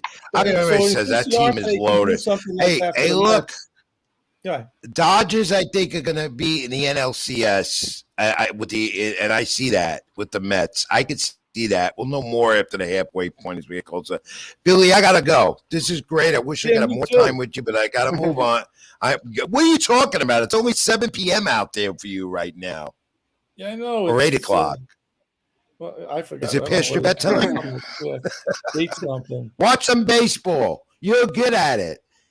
The Wiz, Robert Rizzo, and me, Rich Mancuso. Love you, Billy Cappolla of LatinoSports.com, a former pro Hey, where'd you professional get that baseball shirt? scout with numerous teams. Well, you'll get one from Latino Sports. Just tell Julio you want a shirt. You can get Bring a it out with them. shirt. Robert, the Wiz has a shirt, but he's so skinny it don't fit him right. It fits me well. I wore it on He's an Sunday at Italian. Astros Yankees. He's an Italian with no muscle. Anyway, I gotta go. Billy, Okay, thanks. My Mr. best to you Thank out you. there and your Thank family. you, Billy. I'll be in touch, and you're going to be at the All Star Game. We'll talk to you out Yep. there before that, Okay. or at the game that night on a Tuesday night. Sure. Billy Cappolla, thank you, my friend. Sports Okay, man. with Rich. We're coming Thank you. right back. Okay. Bye. Fact of the week. I'll give you the answer later. Thank you, Billy. Okay. And John, let's get John. Okay, Bill. Billy don't want to go away. Bye, Get me out of here. I don't know. Billy. Well, John's got to log you up. There you go. I look, Wiz. I could have him on for an hour. Yeah, we can talk His baseball knowledge all is day. impeccable. I love him, and I've known him a long time. He's become a great friend, but we are running so behind time. We might go 2.5 hours tonight. Jason Schott is waiting in the wings in the cube, as they say. The fact of the week, no answer yet. Give it later. We're going to go to John with one more brief sports update right now. A lot going on in baseball. That's dominating right now. Then a quick break in Sports with Rich. I'm Rich Mancuso. That's Robert the Wiz Wizzo. Back after this. Go ahead, John. Give me an update.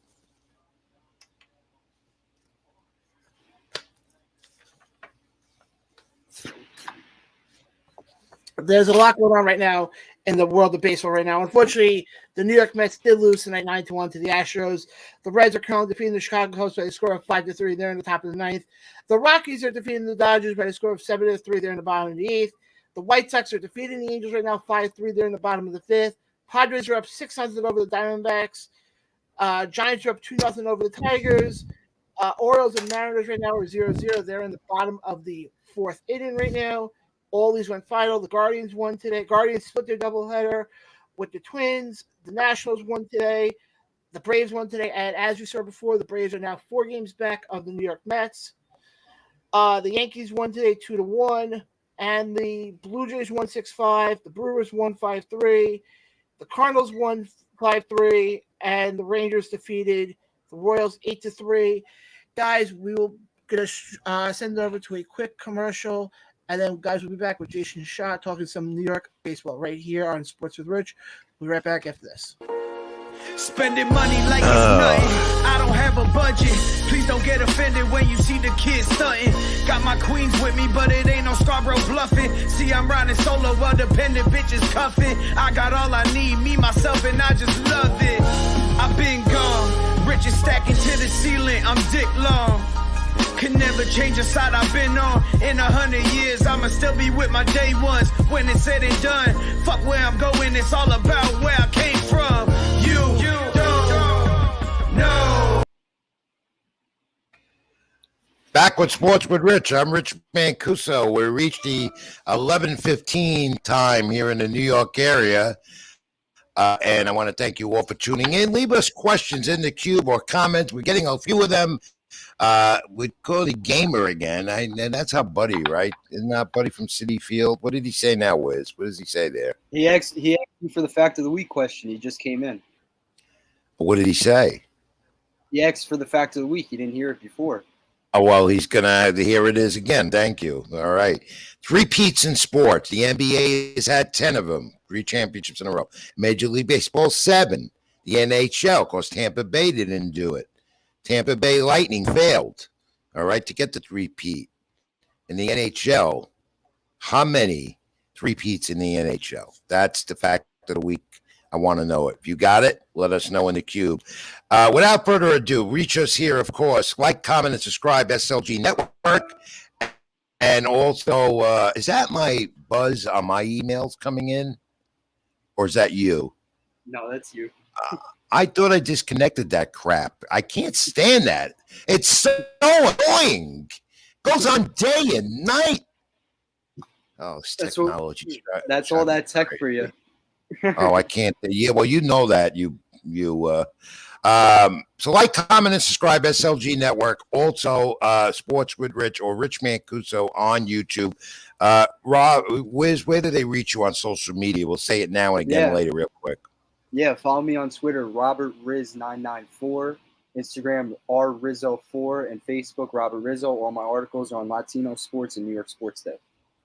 And, of course, me, Rich Mancuso. How could you miss me? Twitter, Ring786, Facebook.com, Rich Mancuso, Instagram, Mancuso786, wherever I am. They call me a whore in the business in my final years. That's what I am. All right. He's been waiting patiently. He's a friend of mine in the press box. He's out there covering. You know, this guy covers one baseball game after the other in the New York market. Covers the Yankees one night, then he's at the Mets. I can't keep track of him. Covers the Brooklyn Nets in Brooklyn. Does NBA, does this. The only thing he doesn't do anymore is boxing, and I don't blame him because I'm getting to that point. And welcome in Jason Schott to Sport Rich, who writes for Brooklyn Digest. Right? Hey, Rich. Hey, Jay. Robert. How are you doing? How's everything? Very good. Thanks for waiting, Paige. Yeah, tell us about you ran home for us, but there wasn't much to run home for to rush to get back from. That was bad tonight at Citi Field. It was a tough it? one. I mean, it was, let's put it this way. When they left the bases loaded in the fourth inning, I said, that's the game. And then Houston basically put up 4 in the fifth. Next thing you knew, 9-0, and that was it. So, not a Do you tough think one there's against something the wrong? Did you sense anything wrong with Carlos Carrasco? Because his last start, again, he had lower back tightness. I'm going through that every day right now. I know it's agony. Did you sense anything wrong with him? No, I just don't think he's that good. I mean, I think you put him up against an elite team like Houston, he's going to get hit. I think a lot of these, you could say the same about any of these Met pitchers. Tim, Taijuan Walker, they have great records, but then you put them against the top offense like Houston, or eventually when they get the Yankees in interleague play, or the Dodgers again late when they come in later season, or Atlanta when they get them a bunch, they're going to run into a lot of issues. Yeah, they've been getting hit with a lot of issues as of late, and we've seen it in every Citi Field game when it's a Cy Young caliber pitcher in town. Corbin Burns, Carlos Rodon, Sandy Alcantara. I always mess up that name. Alcantara. Yeah, he was good last week. But what are your thoughts on them and how they feel and play up against the Astros, the Braves, the Dodgers, the Padres, those top-end teams? Well, they got a lot of them to come. I think that's the worrisome part is that, and it feels like they've been treading around 20 over 500 for like the last 6 weeks. It's almost like they're on borrowed time. And when you have a team like Atlanta nipping at their heels, and with 14, as you stated before, 14 against you, I didn't realize it was that many, but it's true it is. It's going to be very hard for them to hold Atlanta off, and very hard for them to then reassert themselves in a tough wildcard race when you're dealing with a San Diego or a San Francisco who have comparable records already. Yeah, we've been saying that, Wiz. I've been saying that. You know, to me, this Mets team, I don't want to panic, Met fans, and I don't want to panic. It was overall, but you see a trend happening from like last year, and this would be a total disaster. A total disaster because it's a different team. I think Escobar's hurting the team right now. J.D. Davis, and I love him. Everyone knows how close I am to him. He's hurting the team right now in the lineup as a DH. They don't have a really good DH. And the best player in that lineup to me right now, Alonso or Marte. Marte gets on base all the time. He had 2 doubles tonight. Yep. He was the offensive highlight. Exactly. He got the leadoff double in the fourth when they could have maybe put up a couple runs, started to make it a game. And, you know, that was it, basically. Then Lindor did nothing with second and third and nobody out. I mean, what are you paying him for to not even just move the runners up, get a run in? They were conceding the run, as our buddy Lloyd Carroll pointed out. Yeah, no, it's funny you say that with Pete Alonso. People bring up the RBIs and how he had 69 entering tonight. But it comes to show you it's Starling Marte and Lindor, Brandon Nimmo, those guys before him, they're getting on base. And that wasn't going on in the past seasons. And that's thanks to Buck Showalter. It's a different they've been good at 2-out RBI. Tonight they weren't. Well, that's because they didn't get on base much. Because Valdez shut them down, basically. James McCann was the only guy with 2-out RBI tonight. They were all 1 for 9 in runners in scoring position, 9 left on base, and that's not what's been happening with this team. The month of June is starting to show some things we didn't see. Yeah, it wasn't a June swoon for sure because they're still in first place, but it certainly has been not what they wanted and not what they want against an elite team like Houston. Whereas if you look at Houston's last week, if the Mets were supposed to use Houston's barometer for them, Houston used the Yankees as a barometer for how good they are. And I mean, they split the 4 at Yankee Stadium. They technically could have swept if they held on Thursday night. And then look how Sunday went. They no-hit them through 1 out in the 7th inning. I mean, that was just 2 remarkable. Figure that out, right? Yeah. Jay, I just look at this Mets team with so many flaws. We're starting to see it. They need another bat in that lineup. Wiz, jump in on this. We talk about it all the time. They need bullpen help. And I think, as I said earlier in the show, I don't know if you were listening, not one starter, but 2, because we don't know how Jacob deGrom is going to be. Everybody's resting on his laurels. He's going to come back, be Jacob deGrom, the savior again. I don't think so. And Scherzer had they pushed him back again. So I really think what they've got right now is not good enough to play the elite teams. They still have the best record in the National League. We know that. But that could end by tomorrow. I just don't like it. I don't like what I see. And I think if you're a Met fan, there's a lot of concern right now. And I look at Carrasco and Walker as the same thing. They have good records now. And again, like we prior stated, it's a lot who they've played. Walker was the guy last year. He won 8 or 9 in the first half, was on the All Star team. He won 1 game the final 2.5, 3 months last year. So that's got to be in the back of their minds. This is a guy that faded big time, and Carrasco's the same thing. They're both incredibly inconsistent. It's remarkable to me. They basically acquired the same guy twice in that offseason going into last year. And then you look at the rest of that rotation. I watched that David Peterson labor last Monday. I mean, I've never seen a guy throw 5 shutout innings that didn't feel like it at all because Miami had 2 or 3 on every inning. I mean, they couldn't do anything. They're strikeout machine, that team. And then did well against Miami again. But I mean, how would he do against the Houston Astros? He wouldn't survive an inning. And you mentioned before, Buck Showalter's impact with the lineup. And what do you think with his impact in the second half he can do with the pitching and the bullpen? Because there's a multitude of guys coming back in the second half of the season, and we could see 1 or 2 of them switch from a starting role into the bullpen. What do you think of that? I would put. I'm losing track here. I would put Peterson in the bullpen because they definitely need no lefty beside Jason Schott. He's proven enough that if you have to bring him in for an out or 2, he can get it for you. But other than that, I don't know where they go with trades. I think I don't know whether they focus on bullpen or starter. And one guy I think that's going to go is Seth Lugo. And that's going to be very sad because he's been here a long time, very quietly. But he's been completely misused. And I think when they trade him, it's going to be both sides are going to be relieved because I think he's sick of being here. I think he's sick of being in the bullpen. Well, Jason Schott, good point. Jason Schott, Brooklyn Digest, covers the Mets and Yankees and much more out of the New York area. Jason, one thing you got to look at the Mets schedule. It favors them because they're not playing the Astros again. Until they get the Yankees before the All Star break. Texas is coming in. A horrible team in the American League, interleague play, which I hate. Cincinnati Reds, which at one point looked like they weren't going to win 5 games this season. Miami, they handle well, except for Sunday because Ottavino gave up the home run, the walk off. Yeah. And then they get the Braves.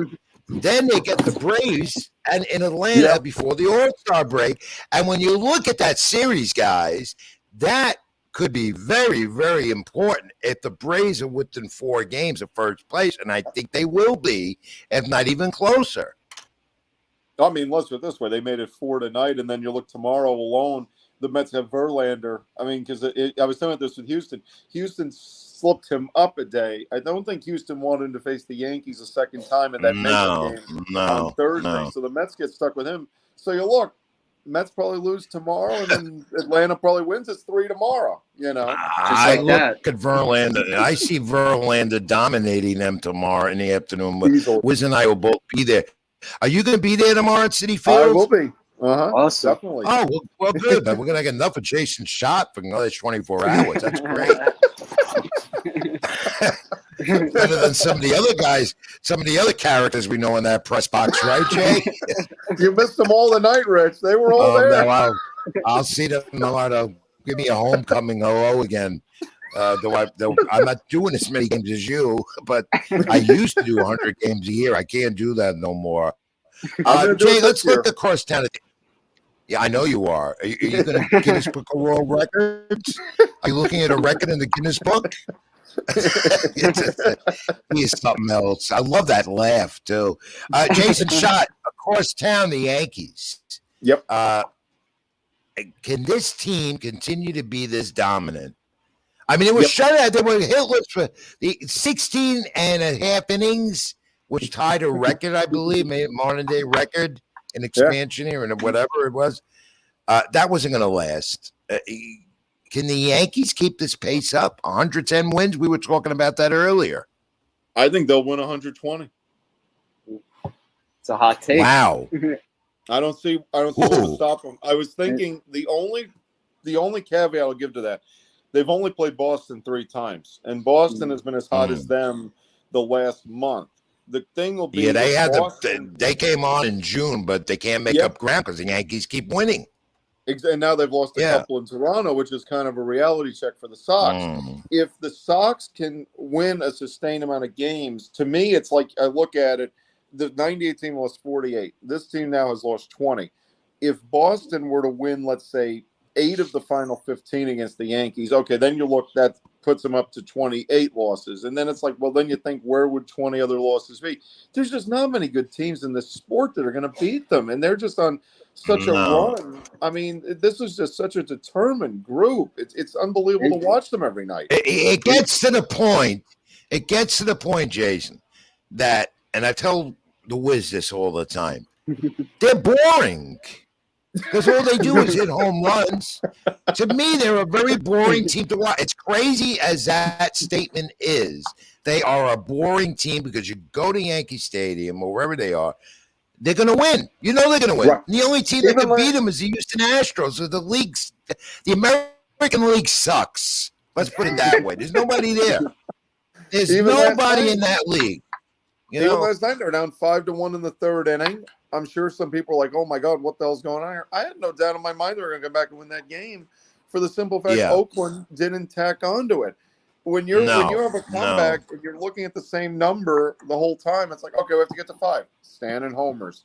Then they get another one the next inning. And then that's it. You get catcher's interference and all that stuff. I mean, what do you say? You know, you put in your Brooklyn Digest. You put in your Brooklyn Digest article from last night, A's Yankees. It was their 23rd comeback of the year, 10th walk-off. So it just speaks for them doing it in the clutch, no matter if it's long ball, sac fly, stolen bases. Even on Sunday, it was an IKF sac bunt. We haven't seen that. So they do it in so many factors of the ball game, pitching. Well, they do. So I think 120 more home runs as a team. What are they going to hit? 250 home runs this year? I mean, I am not a Yankee hater. And speaking of that, you saw it. Do you think it was right for those Yankee fans to boo Altuve out of the ballpark like that? I'm mixed on it. I think all that stuff should be over the second they can see we're in on trying to get Carlos Correa, who was also a ringleader on that. Once that became acceptable, and if he became a Yankee, they would have gone through the whole thing of, Aaron Judge forgives him and all this stuff, and it's all over and it's new. The fans should be a little smarter than and realize it's over. It's just, and as they don't want to forget that. And the guy who was the culprit is in the broadcast booth with the Yes Network, Carlos Beltran. Does that make any sense? and Michael K is talking to him about it, and he's giving that awkward answer, if you can understand them. And I love Carlos, but it's another story. He's not a broadcaster. He shouldn't be up there. I'm sorry. No training session we had for him. That's for sure. But then people say I'm not a broadcaster. People say I'm not a good writer. Some people say that. Well, I don't know about that. I think I'm a good writer, but regardless, I just think the Altuve booing's got to stop like that. They booed him at Citi Field tonight too. Forget about it. Yeah, I know, but not as loud as it was at Yankee, right? It was nearly a full house at Citi Field. Was tonight. it? Yeah, I know they had 36,000. The Yankees had 36 as well. So Yeah. both teams drew well tonight because the schedule maker said, we got to put both teams again at home third time in like a month, which is ridiculous. exactly. I don't know what MLB is thinking about that. And then next week, there's no games in New York. Nothing in July 4th, holiday. Figure that out. Yankees have an off day on the 4th. Oh, it's ridiculous. Never heard of that. It blows my mind. It totally blows my mind. I don't know who makes that schedule. I don't know. Anyway, Jason, again, Wiz, you have another question for him? I'm out of words right now. Go ahead. No, in regards to the Yankees, and it all comes down to Garrett Cole in the postseason. Every Yankee fan brings that up. Every question we see in the side, it's always about the Yankees and Garrett Cole. And Aaron Boone said previously, it comes with the name, it comes with every outing, that contract, everything about it. He's 6-2 on the season, sub-3 ERA. What are your thoughts on him doing that so far, and can he carry the load into the second half of the season? I think he will. I could see him still winning 15-20. I think it's overstated. It was overstated the slow start supposedly had. He just had a couple tough starts, and I mean one of those tough starts was on like a 34-degree night in Detroit. Other than that, I think in a way he's almost been a victim of how good the other stars have been. That it's like, well, Nestor Cortez threw a 7-shot innings. How can we give up 1 run in 8 his start? Like, well, I mean, just because one guy did better doesn't mean he's done badly. I think Cole's done, like all of them, they've done very, very well. And if you ask me who's going to keep it up in the second half, it probably will be Cole. Whereas a lot of these other guys, like Cortez, who've not been through this grind, Right, had a bad June. Cortez had a Cortez- very bad June. Yeah. The he's league already- caught up to him. The league caught up to him. He's showing if you get him twice in a week like Tampa did, you're gonna get runs off him. You're gonna get a book on him. Yeah. You're gonna figure it out. He's giving up the home run ball too, and the cutter is not as effective as it was. Right. He had a bad June, and you're gonna go into the postseason with those two. I would have a little doubt on a short. This is not 2-3 game series. Best 3 out of 5, best 4 out of whatever it is. With the formats they're doing to play a postseason now. I would not trust Cole or Cortez as easily as has seen earlier this season, based on what we've seen in the last month. I might go Severino game 1. Honestly, he's back to what he was 3 years ago. Yeah, he's tough as nails. You see it. He has that bulldog mentality on the mound. Exactly. I think he was pitching against them on Friday or Saturday, and it looked like it. Even though they lost the game that he pitched in, he carries them for 5-7 innings each outing. And most guys, other than the Yankee players, you don't see that. Yeah, that was against Verlander on Friday night. I mean, he was toe-to-toe with him, and then Houston, can't remember exactly what it was, but yeah, Houston basically got a run across or something, and Verlander, well, he wasn't blowing that lead, but no, he can hang, no question. Yeah. Jason, before I let you go, does this momentum, because John got into the picture, I don't know why. John, you're a little early. We're not doing enough. We're not doing an update yet. I had a question for Jason. Okay. We'll put it in the cube. Put it in the cube. Okay. Go ahead, John. Jason. You're up there now. Stay with us. Go ahead. Looking back at the Mets for Poor a guy's second. I know hosting show. I can't understand this. Going back to the Mets for a John. second with Scherzer and DeGrom, would you wait till after the John, All-Star break to have him come back? You co-hosted my. The All-Star break. You co-hosted my show last week. You want to take over? Go ahead. I'd say the All-Star break's almost too long to wait. I mean, Max is obviously chomping at the bit, and I mean, I think he's slated to come back next weekend. So if he can get 3 starts in before the All-Star break. I think DeGrom, the unsaid is realistically when he'll come back. If he comes back, I think it's a very scary thing how the Mets really, there isn't a timeline on DeGrom right now. And then yesterday we got the news that Tyler McGill's put on the 60-day injury list. So you're looking, and McGill proved arguably to be their best pitcher after Scherzer. So you're looking, basically they're waiting on 3 guys right now. And Bassett's not proven to be the ace that they hoped when they brought him in from Oakland. Then as we talked about, Carrasco and Walker, 2 inconsistent guys. And then you got your fill-ins like Williams or Peterson. So it's I don't know what to make of the rotation right now, honestly. All right, what did you do, Jason? I'm going to put you on the spot. We still have half a season to go.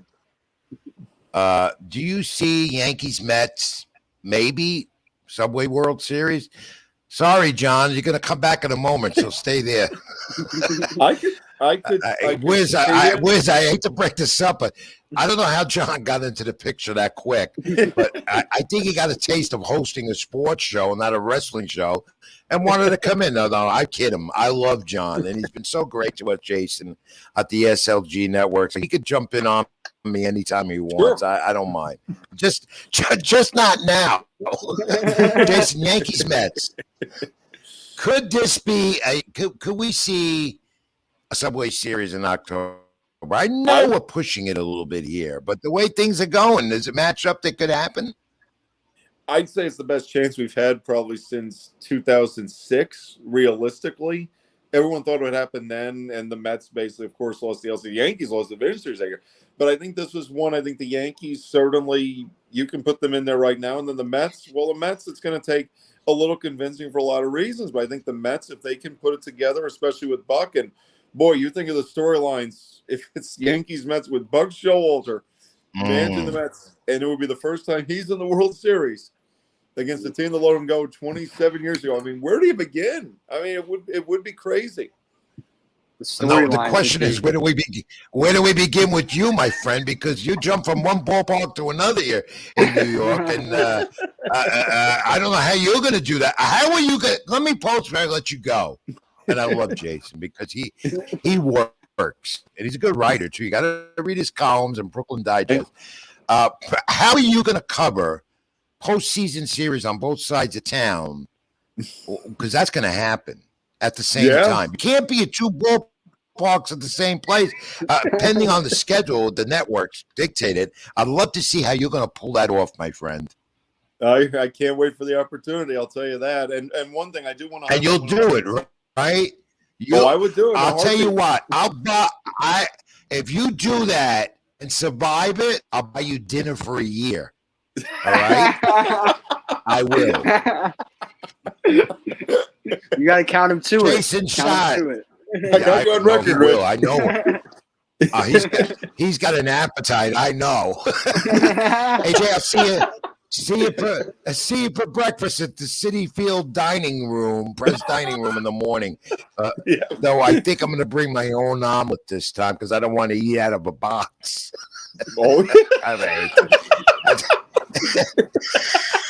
That's another story.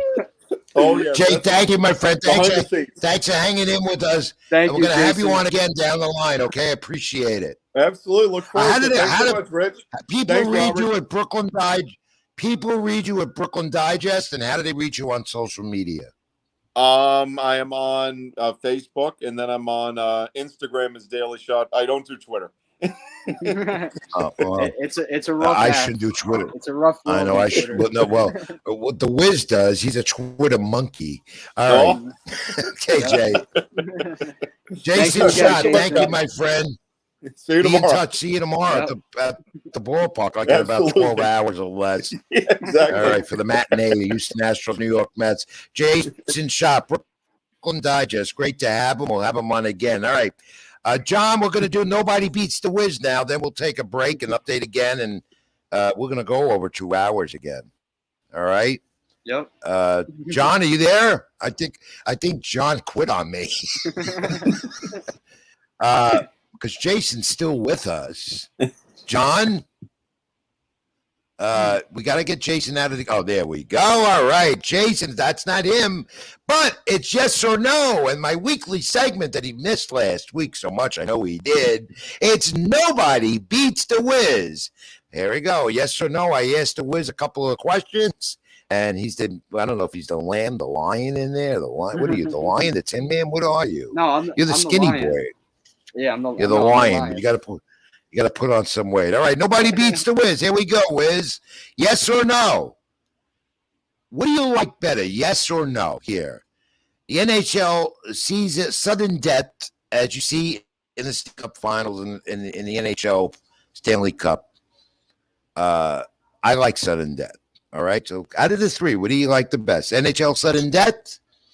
Or the walk-off home run that Aaron Judge has become so accustomed to doing in the ninth inning or extra inning with the ghost runner there? Or an overtime finish in the NFL, which that rule's been revised for the NFL season, which we'll talk about that a little bit at the end of the show tonight. That's creeping up on us. But anyway, out of the three, what do you like the best? Yes or no? I'm going with the overtime in the NFL because immediately I thought of Bills Chiefs this past playoffs. That was one of my favorite games I ever watched. Yeah, but then they're revising the rule with that. Yeah. Yeah. But you know what? I got to beat you on that. I love the NHL Stanley Cup sudden death. I always did, always will. It's what makes the NHL postseason so important. So nice. I like watching that. It's sudden death. That's why they call it I was going to say the season ends just like that, and it has so much intensity. Even if you're not a fan of either team, you're just intense and glued to the screen during the playoffs. Right. All right. Nobody beats the Wiz. Here we go. Yes or no? National League MVP, Pete Alonso. AL MVP, Aaron Judge. Yes or no? No. I'm riding with Paul Goldschmidt on the St. Louis Cardinals. I think he's going to carry it into the second half. He's batting .340. He has an on-base percentage of just about that. Just 400, I think, on-base percentage because he gets walked so much. I'm going with him because on defense, too, he's a Gold Glove caliber player. I kind of like that answer as well. All right.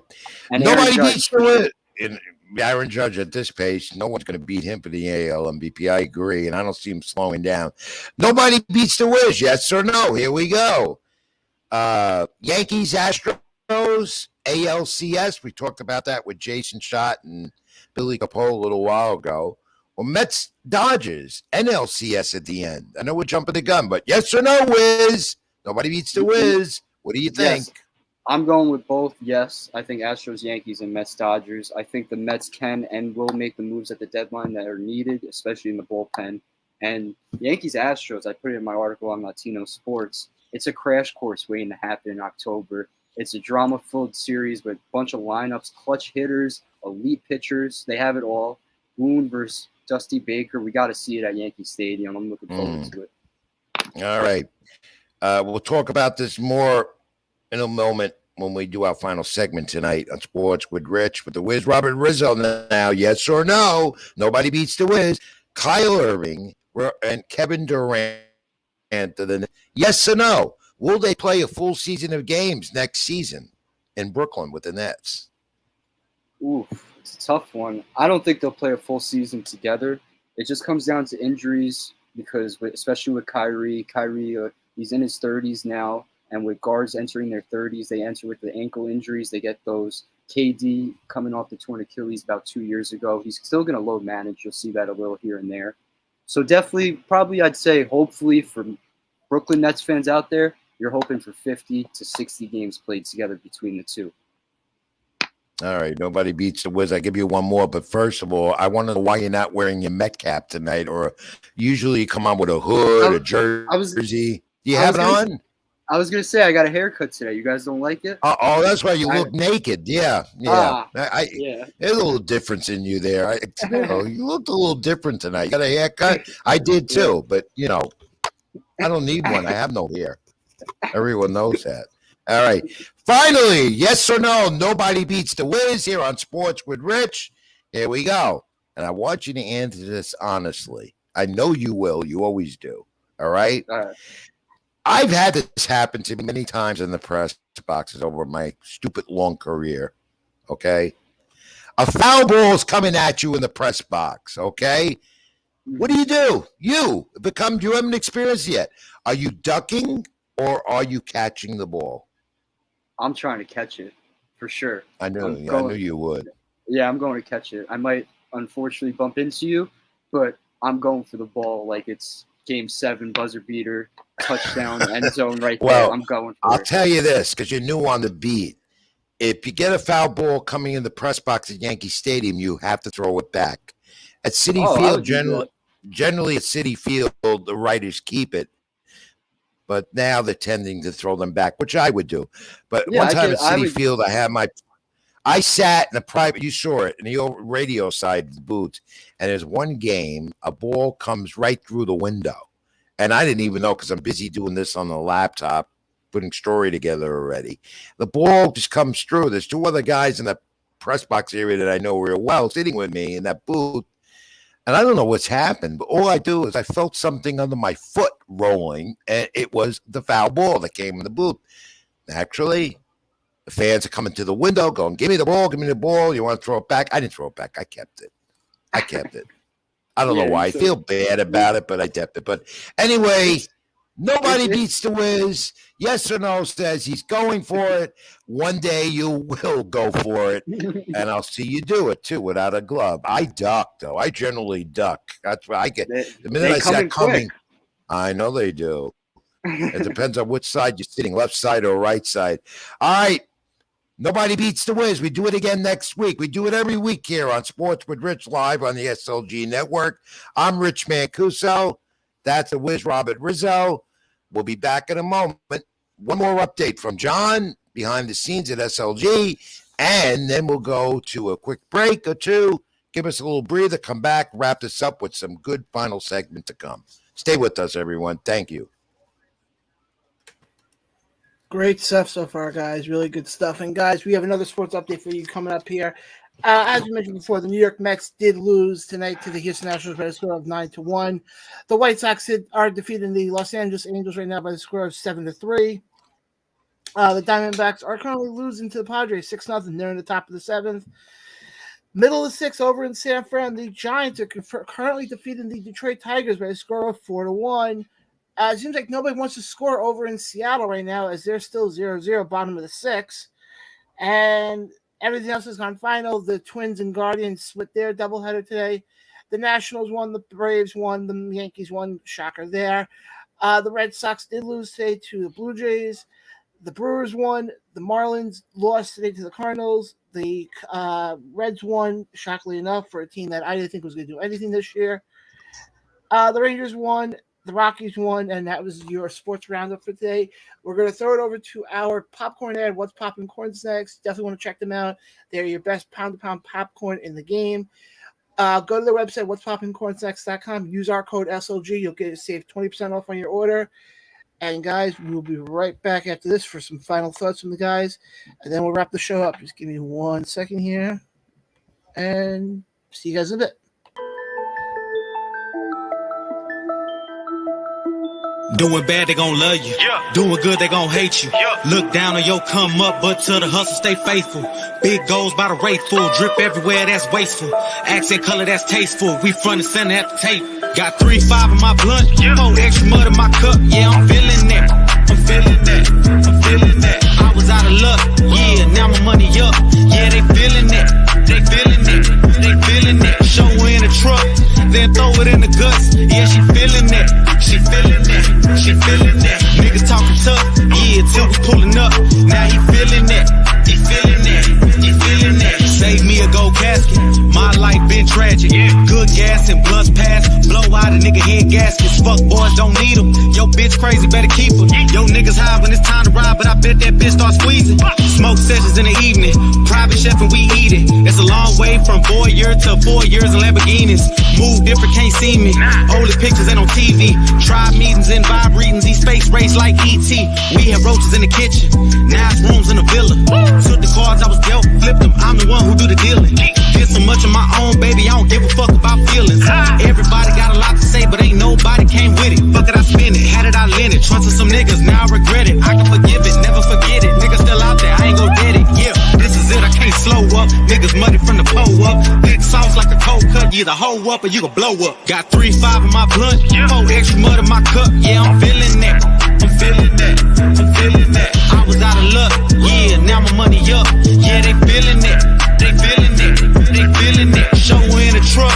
Then throw it in the guts. Yeah, she feeling it. She feeling it. She feeling it. Niggas talking tough. Yeah, till we pulling up. Now he feeling it. He feeling it. He feeling it. Where the ghost mean power. You a star, Omari Hardwick. Seen a lot of hardships. We was taking long trips. Talking through the glass. Gotta medicate with strong hits of ganja.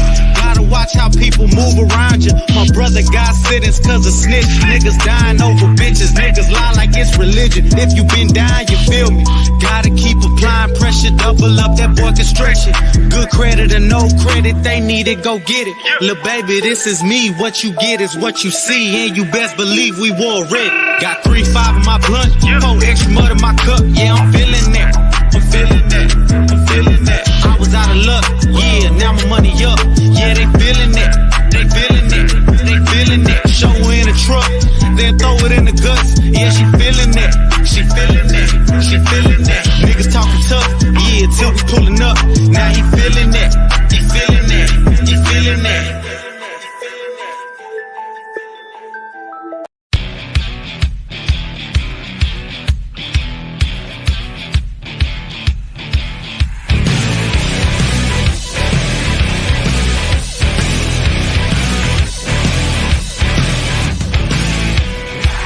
Lock the door and keep your eyes shut. The lights flicker, there's evil all around us. No one's safe from the nightmare. Cold sweat, so scared. Someone get me out of here. They say you better be afraid. The night's coming like fire from a hand grenade. There's no escaping tonight.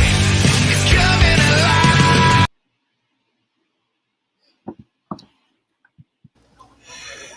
Hey, we're almost at midnight here on the East Coast. Sports with Rich going 2 hours or more again this week.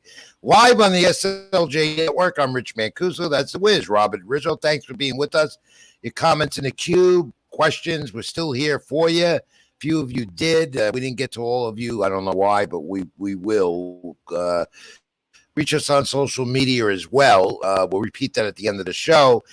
And always like, comment, and subscribe on the network, Sports with Rich, and my YouTube page, Rich Mancuso. Would appreciate that very much. All right, Wiz, before I want to bring John in a moment again. I gotta talk to him a second about something. I saw some notes coming in during our break here. Give us a little breather. The Reds beat the Cubs tonight, and Luis Castillo got the win. That's a guy I would like to see the Mets go for at the trade deadline. Always liked him. And he would be a good addition to that pitching staff.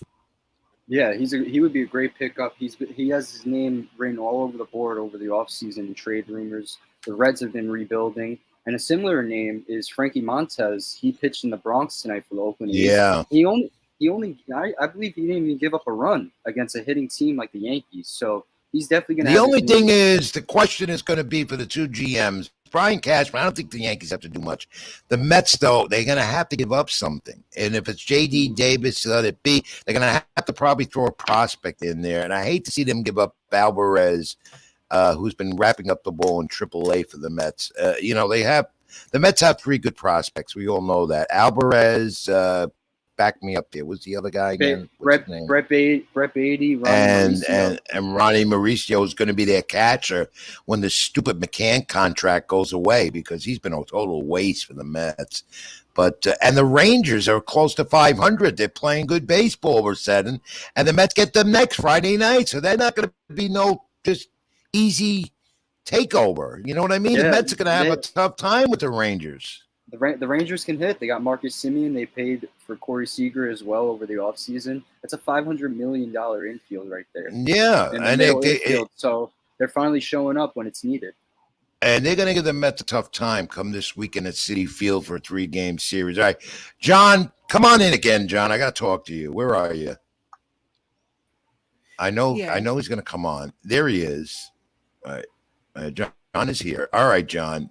John, next week with the updates again, I want a little Frank Sinatra background music or something. I want you to be a little more, put some thump into it. Like, the Mets in New York, the Mets, blah, blah, blah. You know what I mean? I understand. Can you do that the way you do it? Absolutely. The way you do it around the ropes with your wrestling program? Yes, I can definitely add some oomph to my updates. I know we work you hard here on Tuesday nights live at Sports with Rich, and you work a ton of shows on the network and do a very good job at it. I'm not kidding you about that, but I want you to give me a little more music with the sports updates, and I want to see you more, jumping around, and you know what I mean? Can you do that? Understand. Absolutely. All right. I don't want you to body slam me when you see me. We've never met before. We're gonna do soon. I would think he's gonna meet us soon. He's coming to the boxing show, Bella Boxing, July 29th at the American Dream in East Rutherford by MetLife Stadium. But I want to see him before that. I want to buy him lunch or dinner. I mean, I owe him dinner. The SLG network has been great to us, and you in particular. And I'm only kidding you. I know that. And another thing, John, when I have a guest on the show, don't hog up the interview, please. Let me know first, okay? I will. You're only the producer. Let me and the Wiz do the talking, and if I want you, I'll call you, okay? Okay. Regardless, I love you, okay? I love you. So take that. You know me. I say it, tell it like it is. I know. Great job again. Thanks for your help tonight. We're gonna wrap this up soon. We have a lot more. We have a lot more to do. So stay behind those controls and keep us going. All right. Yep. I wasn't too harsh on him, was I? Was I too harsh on him? No, John could take it. It was a good question. Yeah, I know. With Jason as well. Hey, you too take it from me a lot, and you know a lot of people will take it from me because I'm getting old. I'm getting cranky. Let's face it. Even with a week off, I'm still old and cranky. That's just me. All right, let's move on, Wiz. We got more to do. The NBA and free agency coming up. The draft just concluded, and I didn't think this NBA draft had the excitement that usually is, maybe because it weren't the big names that we've been accustomed to seeing. But your thoughts on this guy that got drafted first, and then we'll talk about the Knicks situation in New York. Yeah, I overall think he was the best player available at number one. Paolo Banchero out of Duke. Paolo Banchero out of Duke. He got drafted number one to the Magic. 6'10", 250, 7'1" wingspan. He averaged 17.2 points a game last season, 7.8 rebounds a game. Guy does it all with 3.2 assists a game too. So doing that at college at Duke and then it develops into an NBA type player, it's going to be a good fit in Orlando. A long second pick, you had Chet Holmgren in OKC out of Gonzaga. That's a great pick. He's 7'1" with a 7. Yeah, I watch him for 4 years. I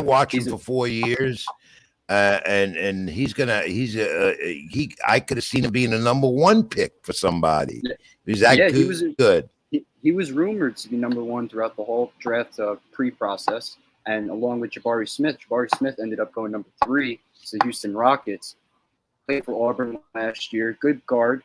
He had the potential to go number one, like I said. And all of the night before the morning of, he was in switch overnight like that within hours. We talked earlier on the show in the first hour, a little bit of, or second hour, whatever. Kyle Irving and Kevin Durant with those Brooklyn Nets, and Irving with all the opt-in, opt-out stuff, which is ridiculous, and how much they're going to play on the court together. I don't think either one of them is happy in New York, in Brooklyn, despite all the money they're making. And out of the two now, I think Durant might be the most unhappiest of the two. Yeah, for now, it's a lot of off-court issues like we've seen the COVID vaccine mandate with Kyrie, the injuries, his mental health being in and out of the lineups. We've seen it throughout the last 2 seasons. Last season, they played together, Kevin Durant and Kyrie, 17 games. The season before that, 27 games. Let me just state, it's an 82-game regular season.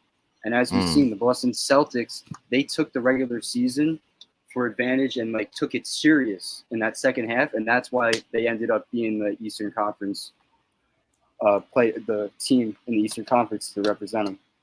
Now that other team in New York is always a subject to controversy. It never ends with the Knicks, okay? And you know they got $18 million of the salary cap, had to play in the draft with them. I don't think that they did very well in the draft because they got $18 million salary cap and they're going after this guy, Jalen Brunson. Yeah, do you like the moves the Knicks are making? Are they in the right direction? I don't think they are. It's not in the right direction as we've seen right now. They're creating a lot of cap space. Just tonight, they made another trade. They traded center Nerlens Noel and guard Alec Burks to the Pistons. They unloaded an additional $19 million more in salary and cleared the way for cap space to try and sign free agent Jalen Brunson, as you said before. His dad is on the coaching staff of the Knicks now, so it's a perfect fit along with that. And he showed along in this postseason without Luka during games, he was the main focal point, and he was scoring 28 to 32 points a game without Luka. So if he could do that with RJ Barrett, and I don't know if Julius Randle's still going to be here at the time, but if he could do it with RJ Barrett, New York fans have a lot to look forward to this offseason. Well, we'll see. It's going to be a very active free agency period. I don't know where the Knicks are going. I don't know where the Phoenix Suns are going. I don't think the Phoenix Suns, a team that I root for, they're not my team, but the team I root for, they didn't have a draft pick either. So, but I just see what the Suns are going to do. What are your thoughts on DeAndre Ayton? Because he's a free agent this summer, and he can ultimately leave Phoenix. Well, I don't look. I'm not an NBA expert. Everyone knows that. I don't have insiders like you might now in your young career, and many others do that have been around this a long time, like me. But looking from the outside and looking in, as they say, I don't think the Suns have to do that much. I really don't think they have to do that much. I think they have a really good nucleus as it is. I just think that they fall short when they have such a great stretch from wire to wire, beginning to the end. They get in the postseason, they can't do it. So that's what they got to do. They got to get over that hump. And I don't think one or two more guys coming in is going to change things. The chemistry, I think, is there. They just can't get over the hump, as they say. It's funny you say that, because in all of April and all of May, you pointed out the problems of them never being able to get over that hump. They can have 58, 62 wins the regular season. But when it comes playoff time, as you've been saying, they can never get over it. And it's just 2 years in a row with this team. Last year, they lose in the finals to the Bucks. And this year, they can't get past the Mavericks in the Western Conference Finals. I mean, give me a break. Maybe I should go back to rooting for the Chicago Bulls, because I was a Bulls fan for years. Then I went to Phoenix to live a little bit, and then I became a Suns fan and a Cardinals fan, and I brought them bad luck, I guess. I bring everyone bad luck sometimes. Let's switch gears. More NBA talk coming up next week with the free agency period going to be underway, I believe, Thursday. I will also know more about the Major League Baseball All Star, who's going to be the starter here and there. We'll have that just about secured next week. Let's talk about Latino sports, who we write for, and I want fans that are watching, whether live now, Sports with Rich on the SLG network, or that are going to watch it on the delay that this gets on Spotify, also the podcast, everywhere we're seen, worldwide, nationwide. Latino Sports, a prestigious organization and website we write for, the Hall of Fame annual bus trip. It's a great deal. Why don't you read that to the fans, Rob? Yeah, I'll do it. Join us on our day trip to the Baseball Hall of Fame. David Ortiz, Gil Hodges, Jim Catt, Minnie Manuso, Tony Oliva, and early baseball era committee electees Bud Fowler and Buck O'Neill. Be a part of baseball history and celebrate the game you love and honor the all-time greats. Sunday, July 24, 2022, buses leave 150th Street and Grand Course. Yeah, obviously Grand Concourse. You're not a Bronx guy. I'm terrible with addresses. Yeah, I know you can't take the Bronx streets either. So, but no. For those that are viewing outside the New York area, if you need more information about this and you're interested, this is a great deal. You have a great day at the Hall of Fame. You get to see the museum, the induction, the whole bit. Contact me, Rich Mancuso, or the Wiz Robert Rizzo, or Latino Sports directly. We'll put that up again next week as we get closer to MLB's annual Hall of Fame induction up in Cooperstown. I haven't been there in a long time, so I'm looking forward to that. We'll have a nice day. We'll talk about that again next week. All right. There is soccer going on in the MLS. It's the international breaks are over, and unfortunately, as I wrote on NewYorkSportsDay.com, and NYCFC is having a struggle out of the break. New coach Cummings and Sean Johnson, the keeper, his streak is over of 8 and 7 in a row, shutouts, as they say, nil. And they lost again to Philly a couple of nights ago down in Philadelphia. And as a result, They're out of first place in the MLS Eastern Conference. They've been holding that since the beginning of the season. Philadelphia is ahead of them, and the Red Bulls are right there with them. Sunday, I'll be at Yankee Stadium. Maybe I'll bring them some luck again. They play Cincinnati at home at Yankee Stadium. I think it's a 5:00 kickoff. And I hope you could make it, but I'll be there, and I'm covering that game. And NYCFC needs to get back on the winning track, Wiz. I don't know if it's a transition of a new coach. I don't know what to say, but they're just not the same looking team. Yeah, right now they stand in second, like you said. They're 8-4-3 with 27 points. Thing is, I honestly believe it's formulating the new regime with the coach, and it's a long haul of a season. We have to think, like, they played a long haul last season, winning the title with all the tournament play after the fact. Then you add in, they started in February or January this past. So it's just starting up for them at an early stage in the season. And then you add in that now it's a new coach. It's a tough call, and they're still staying put at the second seed. So as we enter playoffs, it could be a totally different. But their fan base, like Met fans, are starting to get a little antsy and impatient right now. They want the winning to continue, and it's not happening. So we'll see what happens on Sunday. Any NFL news? A couple of things here and there, but believe it or not, training camps begin, I think, within 4 weeks. Yeah, training camp's swooping in on us just like that. I believe July 26th is the first day, and it's funny. That's the night of the first Mets and Yankees game for Subway Series. Yeah, the Subway Series is going. I think I got an NFL note that came up or two today. Again, they're going to be. There'll be more NFL news to come because training camps are right around the corner again. It's hard to believe how this year is just flying by that. Yeah, there was one big signing this today actually. The Washington Commanders extended wide receiver Terry McLaurin for a 3-year deal, $73 million, I believe. So that adds in for him to be their cornerstone wide receiver for the next 3 years. They added Carson Wentz over the offseason. So in an NFC East where we've seen the quarterbacks, it's only Dak Prescott versus the others, I believe. So anything can happen in the NFC East. Nine wins does it. We'll see how everything develops. We'll talk some more NFL. We're getting closer. Sports fans love the NFL, and they're counting down the days to week one and the kickoff, especially the people that put all that money in gambling into the games every week, including one of my best friends who just loves doing the online gambling part of it. Not me. I'm not into that. It's just I don't know what odds, even point spreads. I don't know the first thing about that stuff. Neither do I want to know. I want to congratulate a boxing note that I forgot to bring up earlier, but Mickey Garcia retired today officially. And the reason I bring him up is because I covered a lot of his fights with a 40-2 record, 30 knockouts. He's a former 4-division champion, and he had a great career. His brother, or his father, his older brother and trainer is Robert Garcia, a champion trainer. Mickey said he had to retire. He had a great career. Congratulations to Mickey Garcia, 34 years old, heading to the Boxing Hall of Fame, I'm sure, next year or the year after.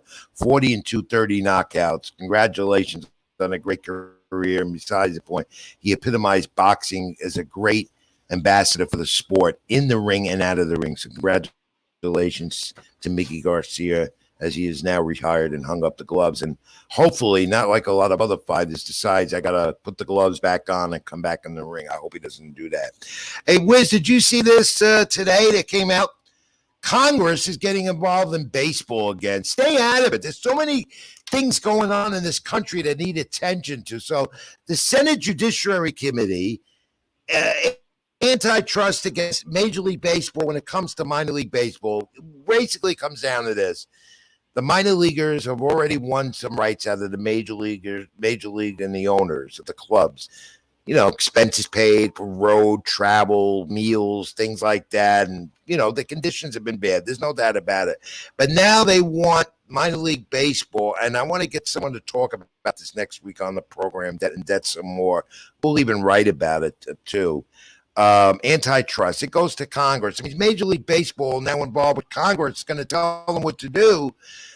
when it comes to making minor league baseball better for the players. Want the same rights as the major leaguers. Now, does that come into salary structures? I highly doubt that. I don't think that's what it's going to be. But they're making leeway with that. But why does Congress have to get involved with this stuff? Why, with all the problems this country has, the Senator Bernie Sanders, and I don't want to get political here. It was primary day in New York and around the country today.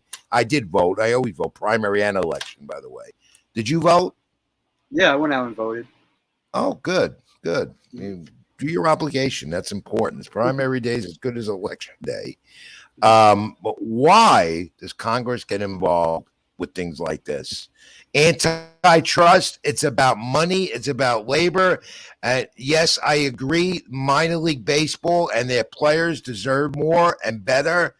But to get Congress involved, I mean, come on. There's so many more important issues to take care of. I was going to say, it felt like we were having this conversation back in February and March when MLB was trying to get Congress involved for the lockout discussions. And it's just ultimately terrible for the sport overall because you look at it as like, it's like you're $1 billion industry, but you need another entity in the Congress to figure out your problems for you. Because ultimately that's the two biggest problems we have in the sport right now, that lockout in February and March. And the minor leaguers have been complaining about this for maybe 5+ years now. You know, because you got a baseball commissioner, Rob Manfred, who's in and out of space sometimes. That's why. Yeah.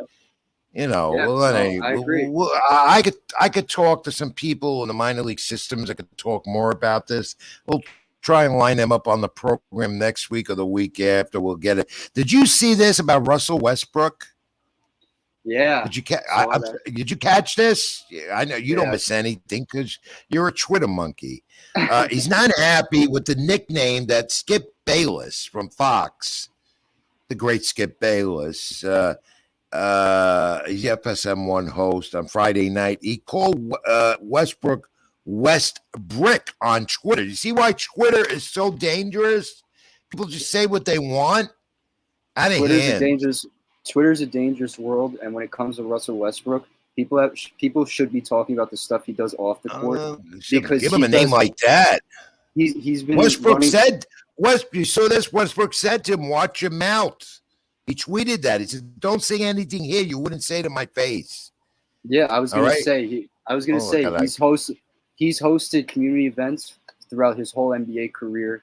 He gives back to the less fortunate all the time. He has his own foundation and clothing line called Why Not. He's been doing it for 5+ years with that. So as much as people want to criticize him for the on the court stuff, people should praise him for the off the court as well. You know what? I don't know why.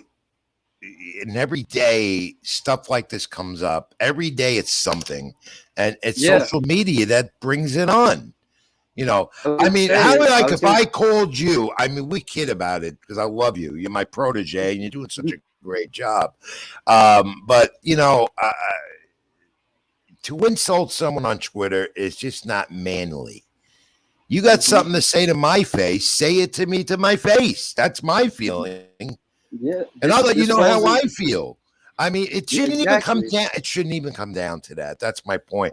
And if you're doing this for ratings or if you're doing it for some other reason, it's out of line. Should not happen. And unfortunately, Twitter has really no guidelines with stuff like that. You know, I mean, social media is dangerous. You know how it is. So it's this falls into the same thing with Kyrie Irving. People love to criticize Kyrie Irving on the basketball issues of him not playing all the time. But Kyrie Irving has been the biggest advocate for the WNBA and their development throughout the years. He's been doing community events in New York since the beginning.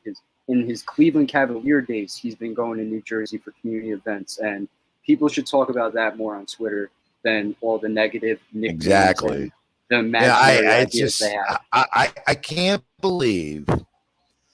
And people, you know, I've been around. And, you know, I consider myself still young, but I tease myself that I am an old man. Let's face it, compared to you, I'm an old man. All right. I'm 65 years old. All right. And in my years, I've seen a lot. And it wasn't peaches and cream, as I say, years ago in sports or anywhere. There were issues. There were problems. But the difference is we didn't have social media then. And Yeah. if you had something to say to someone, you confronted him, hopefully in a nice way, and cleared the air. Today, social media, Twitter, Pe- people could say what they pe- want to say. People hide behind a profile picture Yeah, on Twitter, it's and that's all it ridiculous. is. And it's unfortunate. That's what Twitter and social media is. You know, it nowadays. goes on. I mean, in boxing, these guys go at it back and forth all the time on Instagram and Twitter. If one of the elite champions, superstars, goes after another, Ryan Garcia developed a big following for that, who's fighting also in the next it's- month. I mean, he's I got just over a think it's million. very, No, it's just very childish in a way. and they go When it back and comes- forth and they insult each other like it's nothing. So Yeah. I boo my boo of the week, which I'm going to start to do every week here on the program. Skip Bayless, what you did to Russell Westbrook, you got me all upset. No good. Yeah, And he's the first contestant on Boo of the Week. you know, Skip I mean, Bayless. some of these guys, and you know, and they're colleagues. I don't know him personally. You know, there's some guys in this business that I know that do it. Guys I don't know that do it, and it just gets me aggravated because I wouldn't do something like that. I don't do things like that. You're Yeah, out there's no there, time. you're serving the medium, you're in the media, you're serving the public to do something right. Just give the facts, tell the story. Enough of the name calling nonsense back and forth. Anyway, we'll leave that for another day. Wimbledon is going on. Let's check this brief note about Serena Williams. Disappointingly, she was eliminated in the first round of Wimbledon. And that's a shame because she was making a comeback and she's out in the first round. So maybe her career is winding down, Wiz. Yeah, it's unfortunate, but she's one of the greatest tennis players to ever live, female or male, when it comes down to it. And I could definitely see her playing, another few tournaments at her age because how elite she is at what she does. There's not many people that can defend or even compete with a 40-year-old Serena Williams. In the league right now, in the tournament play, she still finishes within the top 10, the top 20 at her age. So I definitely think we'll see her again in the future. I think so too. I mean, the Williams sisters have been a great, I've said this before in the air, they've been a great duo for the game of tennis worldwide. Great role models for the sport, for others. And I know she'll be back. You know, these things happen. Sports is unpredictable. That's another one, even though her career is laddering towards the end, as they say. All right, Wiz, anything else before I give the fact of the week answer that you probably didn't, nobody got it, but I'll give the answer. But any final thoughts? My final thoughts is Vladimir Guerrero Jr. had a walk-off hit against the Boston Red Sox today. So maybe Blue Jays get a little hot in the next week, give the Yankees a run for their money, maybe wild card run. I don't think the Blue Jays or anyone in that division or in that league except the Astros are going to give the Yankees a run for their money. Jason Schott said earlier on the program, 120 wins. I don't think it'll be 120, maybe 111. But the Blue Jays postseason bound, I could see it. And a lot of it rides on that bat of Vladimir Guerrero, who hasn't really hit the home run ball with that intensity we used to seeing. So good point there. All right. I want to thank Jason Schott for being on the program, Brooklyn Digest. You reach him. Good writer, good colleague. And we'll see him in a few hours at Citi Field. And, of course, my first guest, our guest tonight, was Billy Cappolla out in California, out in L.A., filling us in on the Dodgers and Angels and much more about baseball. Of course, he'll be regular on this program. We'll get him again real soon. All right, back to the week. The question was again, and nobody seemed to got it yet.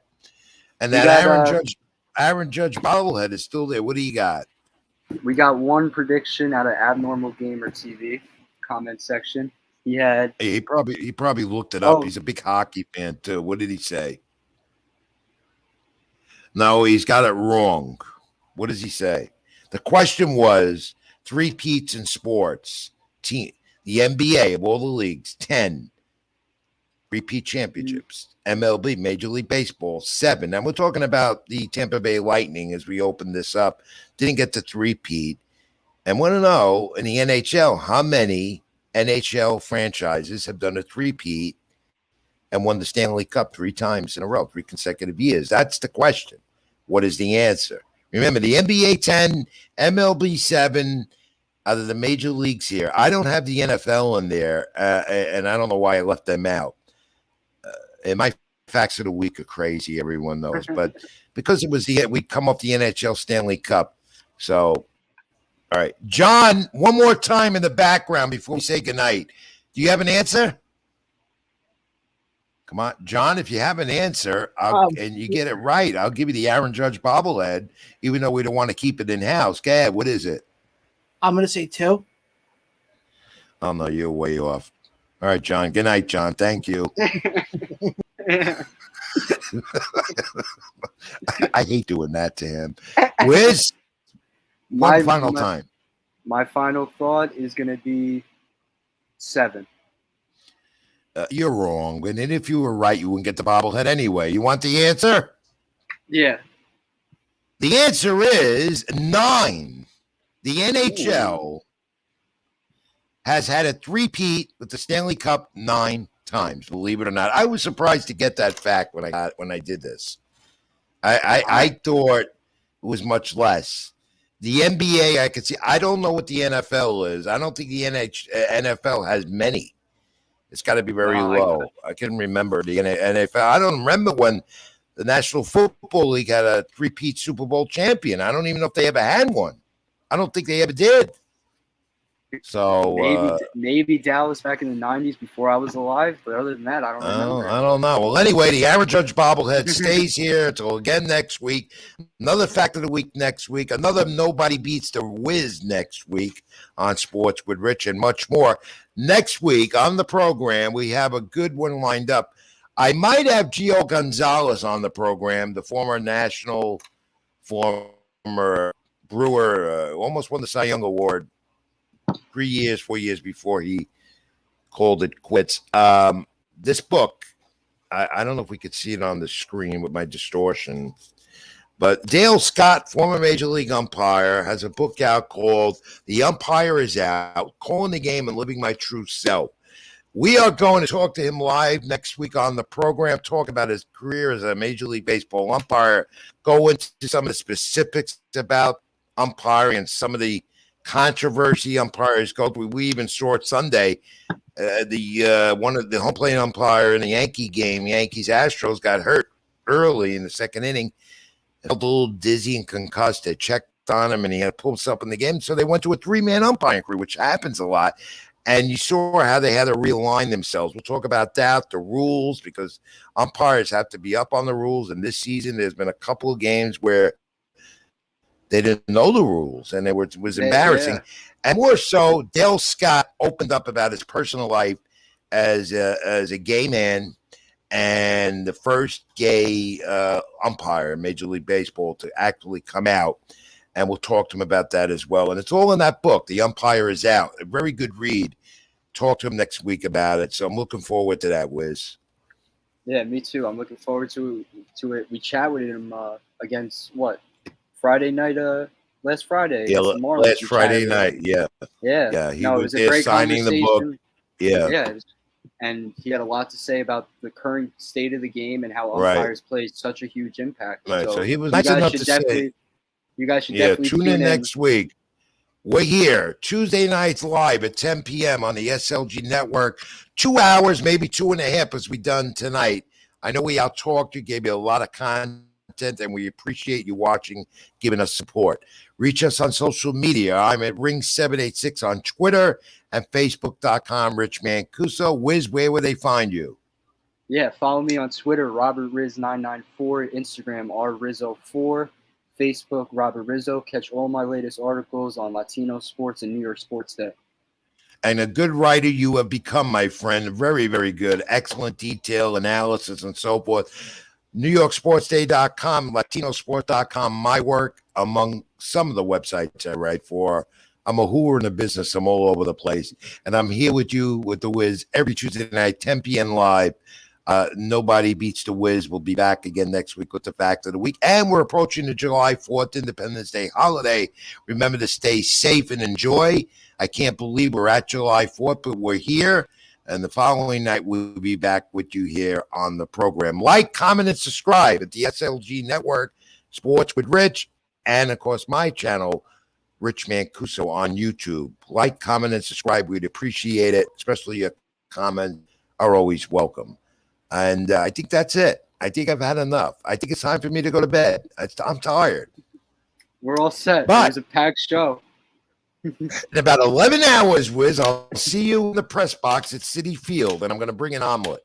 Okay? Yeah, we're gonna be there for Astros Mets. Tune in on Latino Sports. We got a New York busy week Sports Day. ahead. All got our baseball articles and will be out soccer. about Mhm. all I the got work on baseball and Latino soccer. Sports and New York Sports Day. So tune Remind on, everyone watch me also there. to tune in to John Blaine, and he's on the network often, and Beyond the Ropes. We'll have a special coming up this week again.